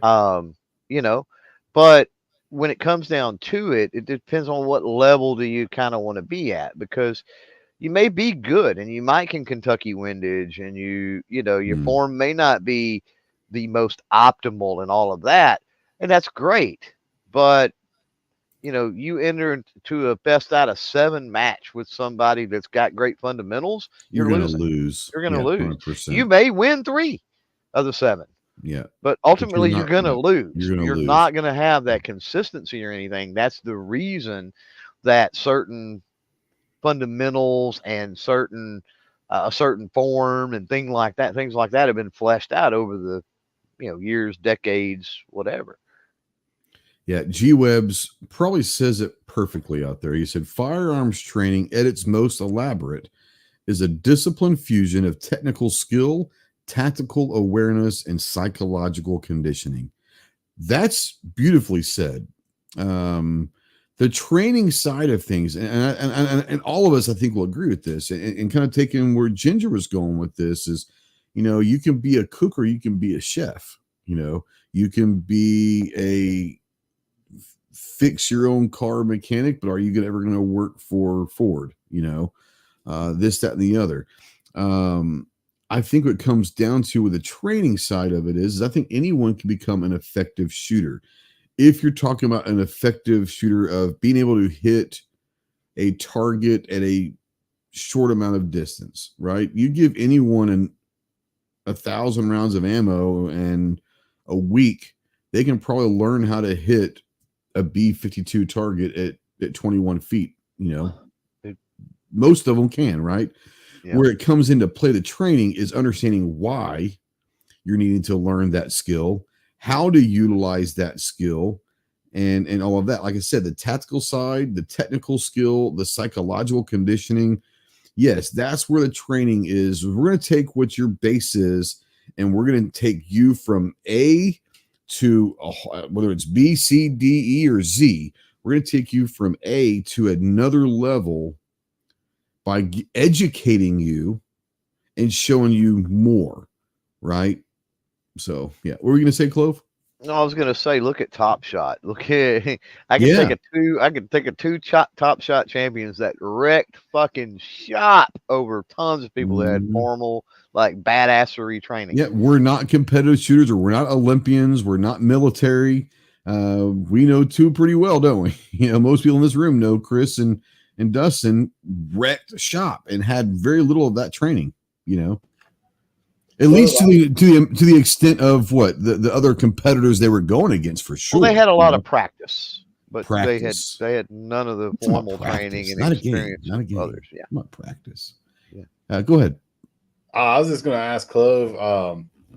I cannot remember the gentleman's name, but you had that video a while back over the summer where you were just kind of introducing this guy to his first firearms, and like, oh, your son's friend, wasn't it? Yeah. What was his initial reactions like? I mean, like, think about that guy and like, oh, kid in a candy store. I mean, what do you mean, like who doesn't? I mean, that's the thing. Man, this was fun. Something's fun. It's just, I think it's just the opposite, right? People think that, oh, if you shoot a gun, you must be crazy or mentally have a problem. I think it's the opposite. I think if you don't enjoy shooting guns, like something's got to be wrong with you. Like you need to be on some antidepressants or something. I don't know, because if you're shown a proper, safe way, then I don't know anyone that doesn't do one of two things: say, "Man, that's awesome," or two, just laughs almost uncontrollably, like out of happiness. Oh, the giggle! I see the laughing. Oh my God! I still giggle. Exactly. I still giggle. Follow me on any media range day. Ghost knows this because he's obviously standing there. But and my wife will notice it too. Like I'll giggle. I'll shoot something that I haven't shot before, and like it surprises me, like for something about it, right? The recoil surprises me, or how accurate it is, or something, and I'm like, I got this little giggle when that first trigger pull. It's just like it's awesome, right? To the point of that kid, Kyle. I think because I progressed him from, the 22s and the handguns and then the rifles and then up to like the shotguns and all. And I think he realized that if you wanted to dive down the rabbit hole, it was super, super fucking overwhelming. First of all, there's so many with platforms and cartridges, so much you can learn and absorb and do. And I think he realized that, and he was just thinking, 9mm handgun, in the house, AR-15. He wasn't thinking the everything we know. We've got collectors, we've got competitors, we've got the home defense. We got the guys that like to go out to the cosplay with the training and kit up and do the whatever. And then we got the people that are hardcore with maybe militia, the active training stuff. And then we've got all of this wide swath in our community of different things you can do. And I think his mind kind of opened up to that more than anything, because he was just thinking home defense. I want to shoot some guns, kind of get an idea, because I'm thinking about getting one for the house type thing, right? His first one and for the house. And then he realized, holy shit, this is fun, and look at all the variety and all the cool things I can do. Yeah. Kind of had the window cracked, and then you opened the window wide open. I think he kicked the fucking door down is what he did. Speaking of kicking the door down, my next question is not a myth necessarily. It's just a question I want to bring up. A shotgun is the best weapon for home defense. President Joe Biden submitted that, didn't he? He did, yes. Let's go around the room real quick. I just want to get yay or nay. It's a simple yes or no. A shotgun's the best weapon for home defense. Yes or no, Kyle? And I'll let you expand here in a little bit. No. No. Okay, Chris? Definitely no. Clove? Generally speaking, yes. Ginger? Maybe. Can I go maybe? Shut the Because I want to expand, but maybe he's the one. That's why I said generally speaking. Generally, yes. That way I made a decision. Generally speaking. Okay, yes. so we got 2 versus 2. I'm going to let Kyle and Chris talk first about what they think is the best weapon system for home defense and why it's better than a shotgun. Kyle, I'll let you start first. I'm going to say a handgun. Okay. But I'm not saying a shotgun isn't. I'm just saying it's not the best. Oh, no. We're not saying that shotguns aren't good. The question is it the best? In your mind, is it the best weapon system for home defense? In my mind, a handgun would be the best for home defense. But that's also because I know my home and I just, yeah. There you go. Chris? I would have used to say handgun, but now I kind of like a 300 blackout pistol or maybe a PCC now. Yep. So I'm kind of leaning more towards that. I'm all in on a PCC. I think that's probably the it doesn't matter what caliber, right? I would say a pistol length, a non-rifle length caliber rifle could be even 223, but a non-rifle length pistol would be mine. I'm gonna let Ginger come in and let's hear your defense for the shotgun. Okay, are there better? First off, Chris, why do you think that the PCC/AR pistol is a better option than a shotgun? We didn't get that from you. I mean, for me, it's just, I guess, with my skill set, I would feel better shooting just a PCC over the shotgun, just due to shot placement. The other thing would be, for me, would be just more points of contact than a handgun. Sure. That's kind of the reason I'm going that route. But yeah, no, that's fair. That's fair. Ginger, bring you back in. All right. So my train of thought, and this is in general speaking, this is not for me personally, but for somebody who knows nothing. I could get them on a 20 gauge shotgun, and I'm going to specifically say 20 gauge shotgun for recoil purposes. Get them minimum amount of training and have them ready to aim and shoot that shotgun and work the action in a minimal amount of time. If they're not going to spend the time to take the time and effort to learn how to shoot a PCC or an AR or a handgun properly. You're telling me that if I give you, hypothetically here, okay? Yes. If I give you an hour, unlimited ammo, you shoot as much ammo as you want. I'm going to give you an hour with someone that is completely brand new to firearms, never shot anything in their life. You're telling me that you believe that you can get someone in 1 hour's time to more effectively shoot a shotgun than you will an AR-15? Yeah. Okay. I mean, that's my thought process. It's no, I get it. I get it. I'm not saying you're wrong. I'm trying to figure out, I understand the spread, but if you're talking about home defense, the spread, you don't really have to worry about because you're not going to be 35 yards out, right? No, I'm not talking about the spread. It might be easier to shoot, but I think the AR-15 recoil and teaching someone how to do that, I think an AR-15 is going to be much easier to teach someone to be accurate with than a shotgun. I've been trying to teach my wife how to shoot an AR-15 properly for 5 years, and she still can't get it down. Well, G-Web said you're going 10 watts that shotgun, so yeah. So my thing is this. I'm going to finish my point, Clover. You can have the floor. My thing is this. I had a lot of people when I was working at the gun store. I had a lot of people come in who were like, "I just want to buy something that I can point and shoot, never train with," and I could get them pretty much figuring out how to load, rack, and fire a shotgun quicker than anything else. And they didn't want to spend the time to train. They didn't want to spend the time to learn how to shoot a handgun or an AR or a PCC. I offered them private training. I offered them everything to take them out.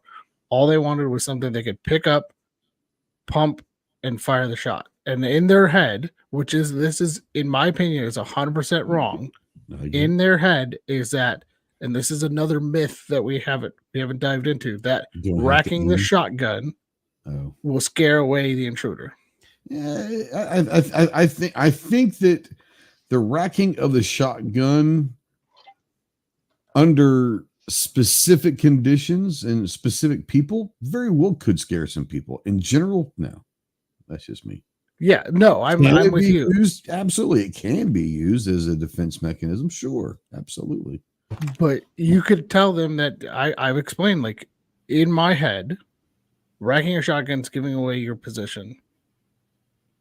That's all that's doing. That doesn't scare.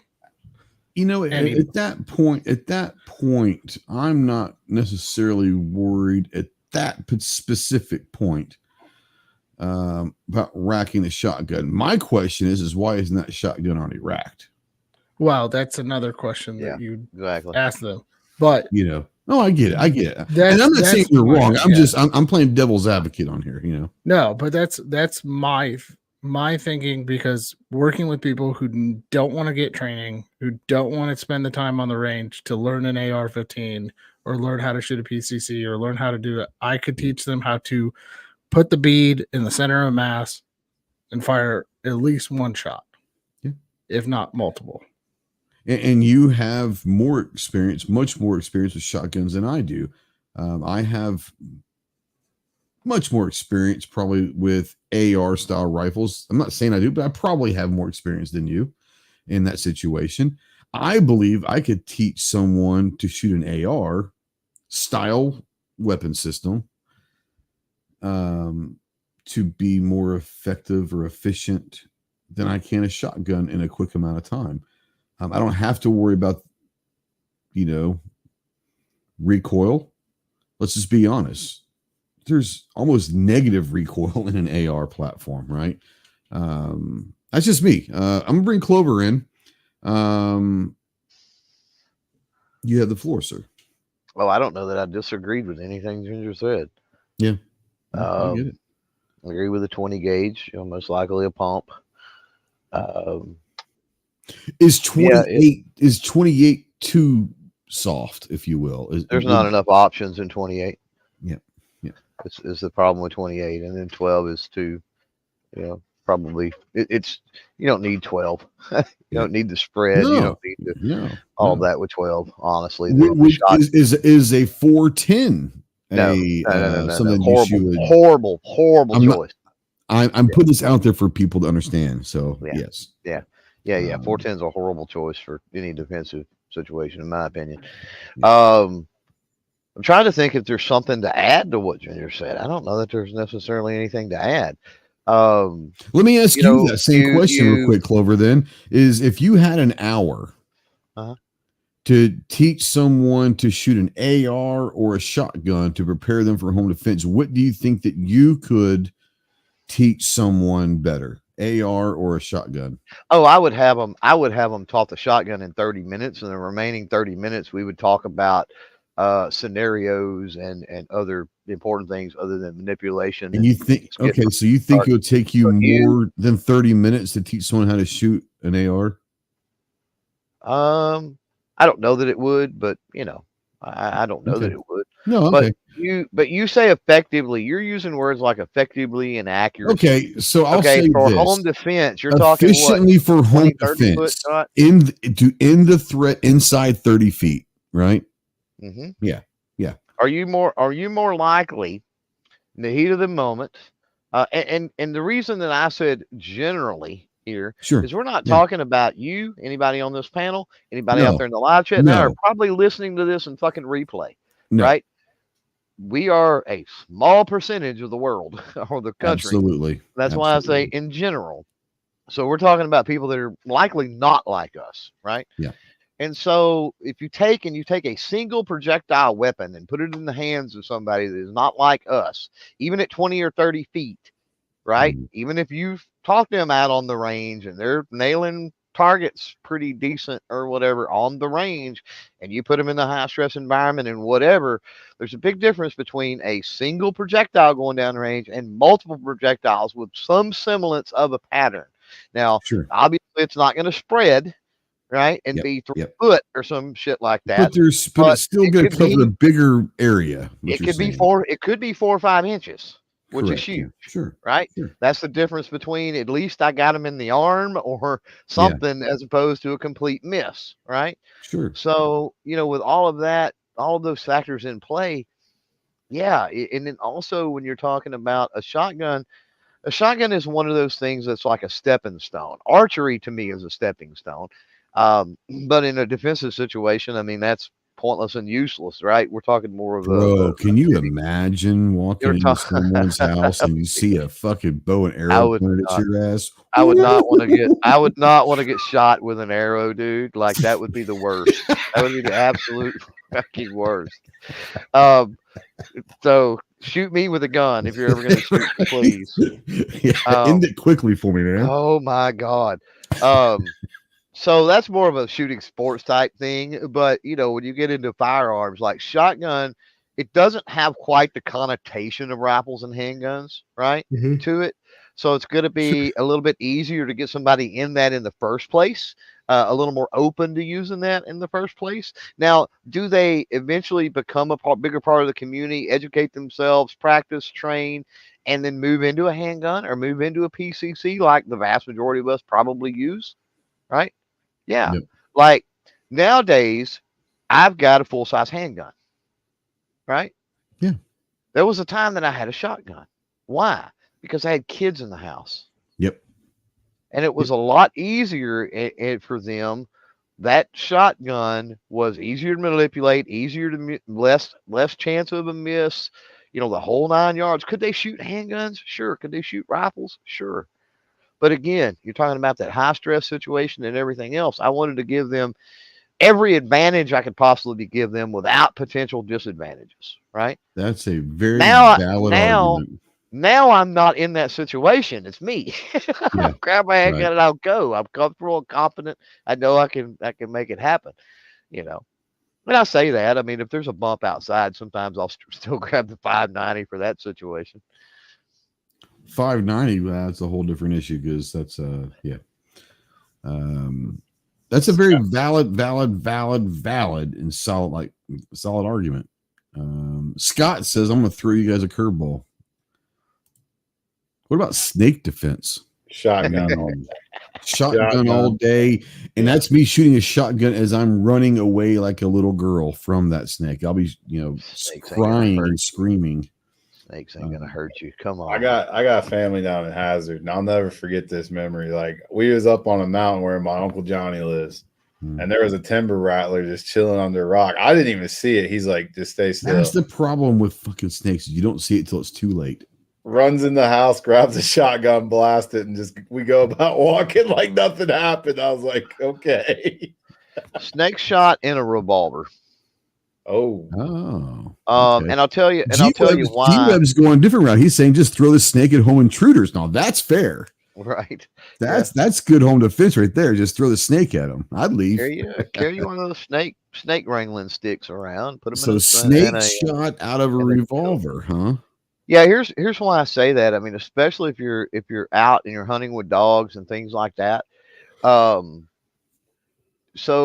most and you just got to kind of look and see, but most snake shot cartridges or capsules or whatever that you get for revolvers, and I say that you'll have to hand cycle if you run in a semi-auto, but because obviously they won't cycle, but most of that is number 12 shot. What's interesting about that small of a shot is super effective for things that are thin skinned or whatever, like snakes. I mean, it'll turn one snake into two. But the cool thing about that is the ricochet factor is like near zero. Like you can like point So it's blank almost fire. it's like almost like a frangible shot or something. Almost, yeah, right. It's so Interesting. small, you know. And so Interesting. what's cool is if you've got dogs around, let's say you were hunting with dogs, right? And you had a snake that was really close to your dog. Well, you don't want to Yeah, shoot yeah. at the snake and get some kind of ricochet off a rock or some kind of crazy Fair.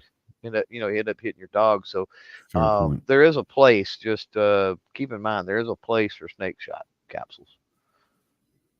There you go. All right. Hour 44. And preferably in 38 special, by the way. Okay. There you go. Ginger, were you gonna say something? No, it's over and past. That's good. Okay. I was gonna argue some more, but Fuck it. that's Let's it. go. We're not- Argue. With I don't give a what? shit. With well, what? I was just gonna bring up the point. Like, It's just the Ginger. He likes arguing. I like arguing. The other thing that I want to bring up is during COVID, the shotguns were one of the most bought guns. They're also one of the cheapest guns you can buy. Well, that's why a lot of people Valid. buy them. Like, think about we're arguing. Like my thing is this. Like, we are, like Clover said, we are a small majority. 99. Okay, let's say 95% of people who bought guns, or are those 10 million gun owners, have loaded it with whatever ammunition they could get, and it's still sitting in the corner, and they've never trained with it. And that's my argument with shotgun, because 99% of the people that I ever talked to who wanted a gun, they were like, "No, I'm never going to shoot it. No, I'm never going to train it. I just want to have it. I just want to have it." And teaching them that manual of arms of how to pump and aim and fire was so much quicker and easier. Like, I would have rather sold them ARs or handguns, but they were so determined to not shoot it. Like, I could take them out and shoot an AR, but like, they are determined never to shoot the thing. They just want something to sit there in the corner in case they need it.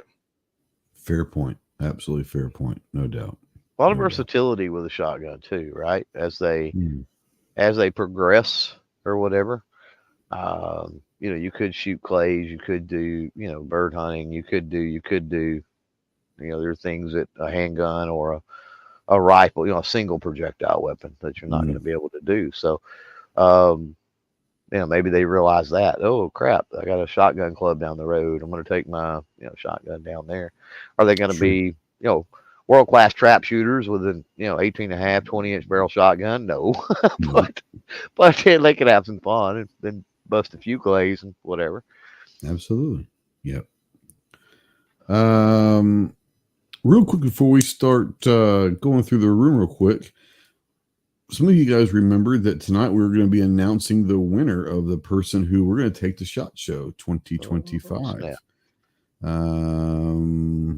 I would have loved to, but nobody wanted to go to SHOT. Apparently, no one submitted a video, or at least tagged to where I could follow them, follow a hashtag or whatever. So I guess nobody wanted to go to SHOT Show. So if you are interested in going to SHOT Show and can't get in, email me, and I will have to have a conversation with you and all of that. But I thought it'd be fun to do it publicly and make someone do a video to prove they want to do it. But I guess nobody wanted to go to SHOT Show. So no one needs to be around me that says I couldn't get in a SHOT Show, blah, blah, blah, because I gave you an opportunity to go to SHOT. That's what I was going to say. There better not be any bitching from here on out. Exactly. I was looking forward to a Jacob S video. I know he's not out there tonight. Doesn't look like, but yeah, I mean, I gave him 3 weeks or whatever it was, 2 weeks, I think. I think it was 2 was weeks. going to do one, but I'm going to SHOT Show. Well, you're going to SHOT, so, but I thought it'd be pretty fun. Kyle, I think it would be fun. And that was part of it. Is I wanted, the reason why I required to do a video is several folds, but two folds mainly. One, I wanted them to have to work for it a little bit. Yeah. And two, I wanted them to prove that, I want to do content. So if you're afraid to do content, a video on why you should go to SHOT, then there's no way you're going to do video at SHOT, right? So, well, here's the other. Oh, go ahead, Cliff. Oh, I was thinking that as many exhibitor passes as we've gotten, at some point we should return the favor with some of our industry fans and get them media passes. Just because,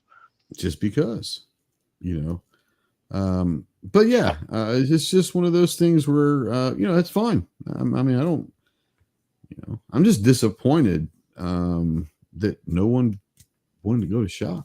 So I am too, honestly, because I was thinking like there's going to be some like hungry up that's and what I was coming hoping. guy, like, and he's going to go there and just freaking kill it, get all the SHOT Show interviews. Like, I was really rooting this on. So that is bad news. I was wanting to have some fun with this, and my whole thing was I wanted to bring someone that deserved a chance to go that probably wouldn't be able to get in on their own right now, right? That really wanted to be there. They wanted to be part of this community industry. They wanted to be part of this community that we have that go to SHOT and all these different industry shows. I wanted them to be a part, introduce them to industry people. I let them have access to people they might not have ever had a chance to have access to before. Get them to range day, take them to some after hour stuff, let them, and then maybe that motivates them to start doing more on their channel to where next year or whatever they're able to get in on their own, but and I'm sure everybody agree with me on this panel. Like, SHOT Show is all about the networking, man. So that's like what it's about. That is a great place to kind of like build a nice foundation. It is, and for someone that's got a smaller channel, that is looking to get content, it's also a great place that you can get 20 or 30 videos in a week for your channel. You can have content up the ass for your channel by going to every booth and just doing whatever. It is the networking side of it, but there's so many different things. But like I said, it is what it is. I mean, I'm not going to beg someone. I was disappointed. I wouldn't say a surprise. I would say more I'm disappointed that no one took me up on it. So we'll see. We'll see. Maybe next year we'll try it again and take someone a shot, and maybe we'll get someone motivated to do it. So we'll see. Kyle, let's bring you in. Talk a little Anderson Manufacturing real quick. What's going on with you guys? I'm going to give you the floor and let you talk Anderson there for a little bit. Yeah, just getting back from Kansas City and NASGW. A lot going on in-house, trying to fulfill a lot of orders right now, which is definitely a good thing. Yeah. Not complaining on that one. But guys, go check us out on social media, on all the meta platforms at Anderson Manufacturing, YouTube at Anderson Manufacturing, LinkedIn at Anderson Manufacturing, X at Anderson Rifles, because we got to be different on one platform. But again, not complaining about that. If you search at Anderson Manufacturing, we're the first ones to pop up. So. Absolutely. Other than that, like Ghost mentioned earlier in the show, if you do go to andersonmanufacturing.com, be sure to use code GHOST, FLR, CloverTac, or Chris from the 740. It might do something to check out. Other than that, Trey, it's always a pleasure being on here, man. I appreciate you giving me the opportunity to come in every week and join in with you guys. So always, man. I can't wait to see you in January. So yes, sir. I'm looking forward to that dinner, old Bob. Hells yeah. Hey, this time I'm not gonna be bashful. You got an expense report, baby.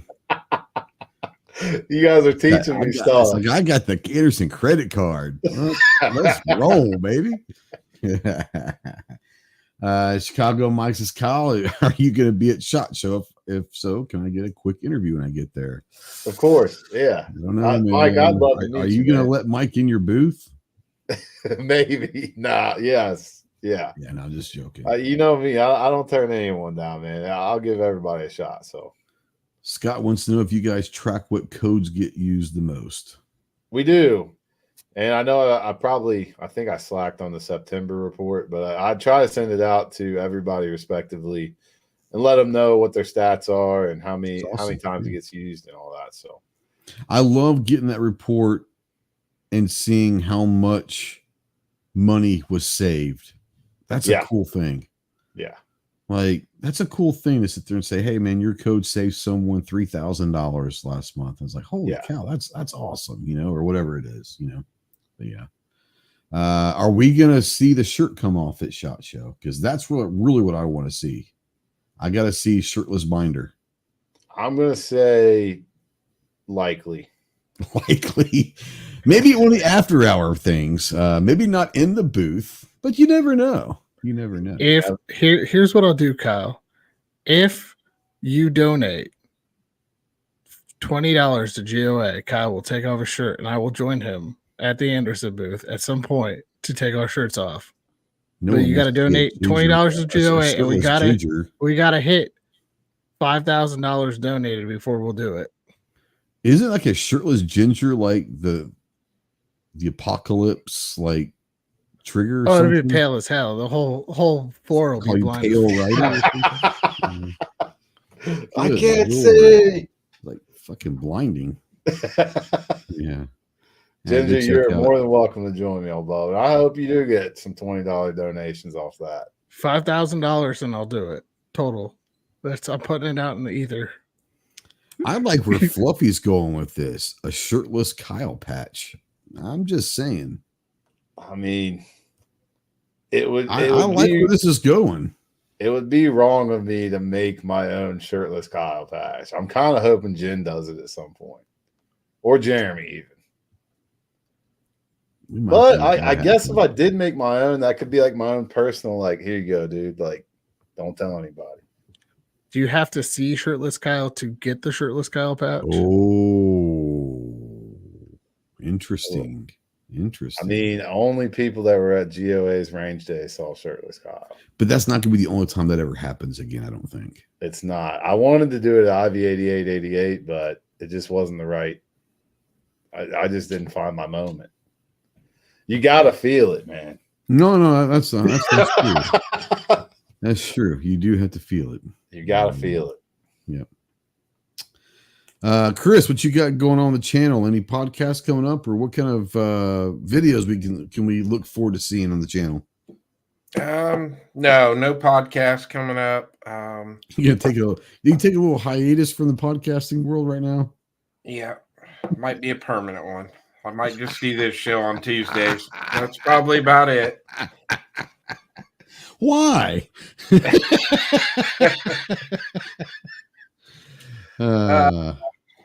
Yeah, I got a ton of videos that are sitting in queue. I'll be releasing something on Friday. I'm going up to Michigan Saturday with Fluffy out there. So hopefully we're going to do some more 300 blackout stuff up there. So I'll take mine up, and so it should be good. Looking forward to getting up there and hanging out with him all day on his gun range. So yeah. I appreciate you having me on. Fun show. Always, brother. Always, bro. Real quick, Chicago Mike says, hopefully the weather is decent in Vegas in January. So my question to you real quick, Mike, is were you approved for range day? If you're going to range day, it is Vegas. It's the desert. So don't bring like too much. You're going to be walking up and down the range all day. So you don't want to bring like extra jackets. You don't want to bring rain gear. You don't need it. It's a desert. It's going to be hot and dry. So, but is it? The fuck, dude? Shut the fuck up. Yeah. I was trying to get him to wear shorts and a t-shirt to range day because it's going to be fucking cold and wet, dude. Like sunscreen, shorts and a t-shirt. Make sure you got like walking shoes that like are comfortable, like running shoes. Yeah. But don't bring the extra stuff. Like, don't bring the heavy stuff. You don't need it. It's a desert. It's going to be hot and dry. Yeah, there's a lot of concrete though there. I mean, there's not really a lot of dirt or anything around the range area. That's what I'm saying. You don't need like boots or anything. Just wear comfortable like running shoes because you're going to be walking quite a bit up and down some hills, but you don't need boots or anything. Yeah. I mean, I don't know. Do you want to bring a folding chair? I've thought about that a few times. for like the whole launch thing or whatever? Because Well, it depends on the tables do get crowded. They get taken up pretty quickly. So you could always leave it at the front of the fence, there when you come in, I think, or whatever.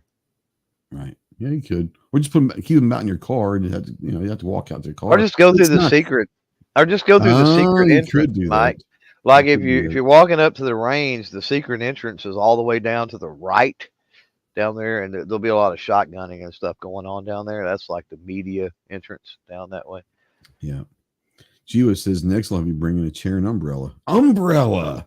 Not because it's going to be raining. It's because it keeps the sun off of you for sure. You don't want to get sunburned in January. It's not fun. Yeah, the sun on the shotgunning side of things, especially the pain in the ass. Yeah, it is. It is. Pat says, I got a question for y'all. The Shadow Systems brand better than Glock? I don't give a shit about Shadow Systems. They're nice. They're nice, but I don't give two shits on them. Are they better? Probably, because they're they're upgraded. They're at least twice the price. So yeah, one would hope, right. Ginger, what's going on at GOA and FLR? Well, I'm going to start off with FLR. We've got the Taurus GX4 video out. Go check that out. One of our top guns of the year for concealed carry. And then we've got a bunch of other videos we filmed over the weekend, a bunch of Rock Islands, another Taurus, another Smith, the worst gun we've shot of the year. I'm not going to say which one it is just yet. Wait for that video to drop, including one of the top guns we shot of the year that's dropping soon. That is also the most expensive gun we've ever put on the channel. So check that out. And then for GOA, Trey, if you don't mind going to the private chat and pulling that up if you could.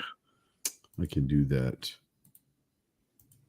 Let me share screen.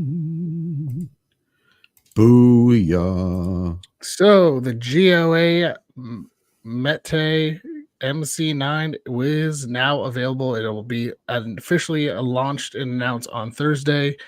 There's only going to be 500 in the first batch of these. So if you are one of the first 500, $50 of it goes to GOA, plus you get a discount. If you are a GOA member, that brings it down to $399.99. So go check that out. That is exclusively through the company that's up there on the screen. I don't know if we're allowed to say that on YouTube or not. What? I don't want to break the rules. Yeah. I don't care. Classic Firearms. Go to Classic Firearms. You don't have to say the website. Just go to Classic Firearms. People are smart enough when you say go to Classic Firearms. They're smart enough to figure out how to get there. And you get the exclusive. Maybe. That's sick. Find it. Huh. It is pretty cool. I love the red and blue. That's pretty clean. And you get the exclusive GOA Canic patch with that. That is only available through that gun. Hold on here. Yeah. There you go. The GOA Canic patch. If I can get the camera to focus. There we go. That is only exclusive with that gun. So go check that out. $50 of those guns go to GOA. So this is a big fundraiser for us. And if you are into lever guns, there's also until the end of the month, you can order the GOA exclusive at Henry. That is available exclusively through Henry. There's two models. There's the 38 special model with the GOA logo on it, or the rimfire model with the GOA logo burnt into the wood. So you can get those now. And the official announcement of the Canic is Thursday, but they are available at this time. Yep, that's awesome. Dude, you're gonna pull so many Marines in with that one. It's giving me dress blue vibes. It's got dress blue vibes. Yeah, you got me freaking debating it now. Golly, John, why'd you have to you should get one. You get this cool patch with it, Kyle. You get the cool patch. And it goes towards GOA. Or he can just give you $50 to GOA. Yeah. Or you could just get it. Be cool. It is pretty slick, dude. It is pretty sweet. I'll give you that. Yeah. And then make sure to go out and vote. It's my last thing to say. Go out and vote. Kyle, I have to make a rebuttal video to you because I didn't even watch it yet. I just know that I got a just middle. watched before we came in here, so I'm gonna have to do a video. I'll probably get it done tomorrow for you, Holmes. Dude, that would be greatly appreciated, y'all, because I ain't gonna lie, man. I don't know if it's just because the rap they have on the media, but it seems like this is heading in the wrong direction to me. I am more nervous right now than I have been in about a year. Does not make sense to me, bro. That's what I'm saying. And if you guys heard today, they officially announced, there's been some scuttlebutt in the last week or so, but they officially announced today that Trump is going to sit down and do a full episode recording with Joe Rogan, which means it's going to be like the 2.5 hour Nice Joe Rogan experience. You know as well as I do, unfortunately, is within 48 hours of the release date of that podcast in the next 2 weeks before the election, there's going to be some crazy shit happening to try to divert attention away from that podcast. Yeah. Be on the lookout of crazy shit happening. Don't believe everything you're going to hear or see in the news media the next 2 weeks. Just throwing it out there. So, yeah. Real quick before we go on, Chicago Mike was saying that he got approved for media and he can pick up the badge at range day. That doesn't necessarily mean that you're going to range day. Did you get a specific thing that says you've been invited to range day? Did you fill out the range day waiver while you were doing your registration? Because if this is your first year, there is a very good chance that you are not going to range day unless one of us gets you in or someone else gets you in. So Chicago Mike, double check on that. Make sure that you log into your dashboard now and see if it says anything about range day, because chances are, since it's your first year, you are probably not allowed to go to range day unless someone else gets you in. Just throwing it out there. I didn't want you to get there in January, go to range day, and they turn you away, because that would be very bad. Very, very bad. Also, Mike, just a heads up, SIG will not be at SHOT Show, just so you know. I just want to put that out in the ether. Not true. SIG LEO will be there, but they don't do interviews. Okay. Just, I want to make sure that you don't put out false information. SIG will be there, just in a different capacity. And I understand they might be doing their own range day again. So who knows? We'll see. Chloe, what you got going on, man? dropped a video yesterday. That's about it. Had a Ghost and Clover Sunday. Yeah, we That's did. about it. Yep. No more podcasting for the Clover Tech podcast until next spring, right? Or next year sometime. Unless I do some special ones, or special. Well, yeah, I mean, you always do some anniversary or not anniversary, but holiday stuff, and you never know. You never know what liable to happen. But yeah, it's just in video getting videos done that need to have been done forever mode or whatever. I did get an email yesterday I was super excited about. I've been waiting on the Velociradar from Caldwell.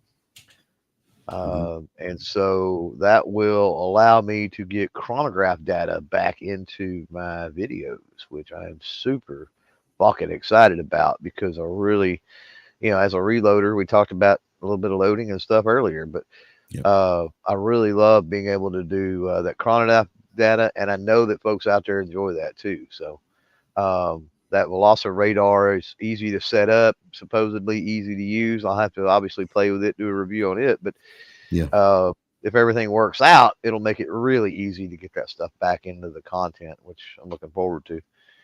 Yeah. G-Web says, I read in a blog somewhere that the entire Ghost and Clover podcast is 100% AI generated. That's 100% true. Yeah. Yep. That's why we don't turn the cameras on. We don't like all we do is hit go live, and the computer does it from there. Yeah. Like his comment earlier wasn't AI generated. That was far too eloquent to be G-Web's. Yes. We know he put in a chat GPT prompt for that one. He had to have. Yep. No doubt. No doubt. All right. let's get out of here. I'm too damn tired to worry about anything else. Thank you guys for watching. If you're watching this in replay or listening to podcast form, we do invite you to come to the live show every Tuesday at 7 Central, 8 Eastern. Come join the dark side. A lot of great people out here. If you're looking to meet some people that are like-minded or whatever, come on in. The water's warm. And, yeah, we'll have a good time. Get out to the range. Be more proficient with your firearms. Enjoy your freedoms of being an American, one of which is to keep and bear arms. We'll see you next week. Semper Fi.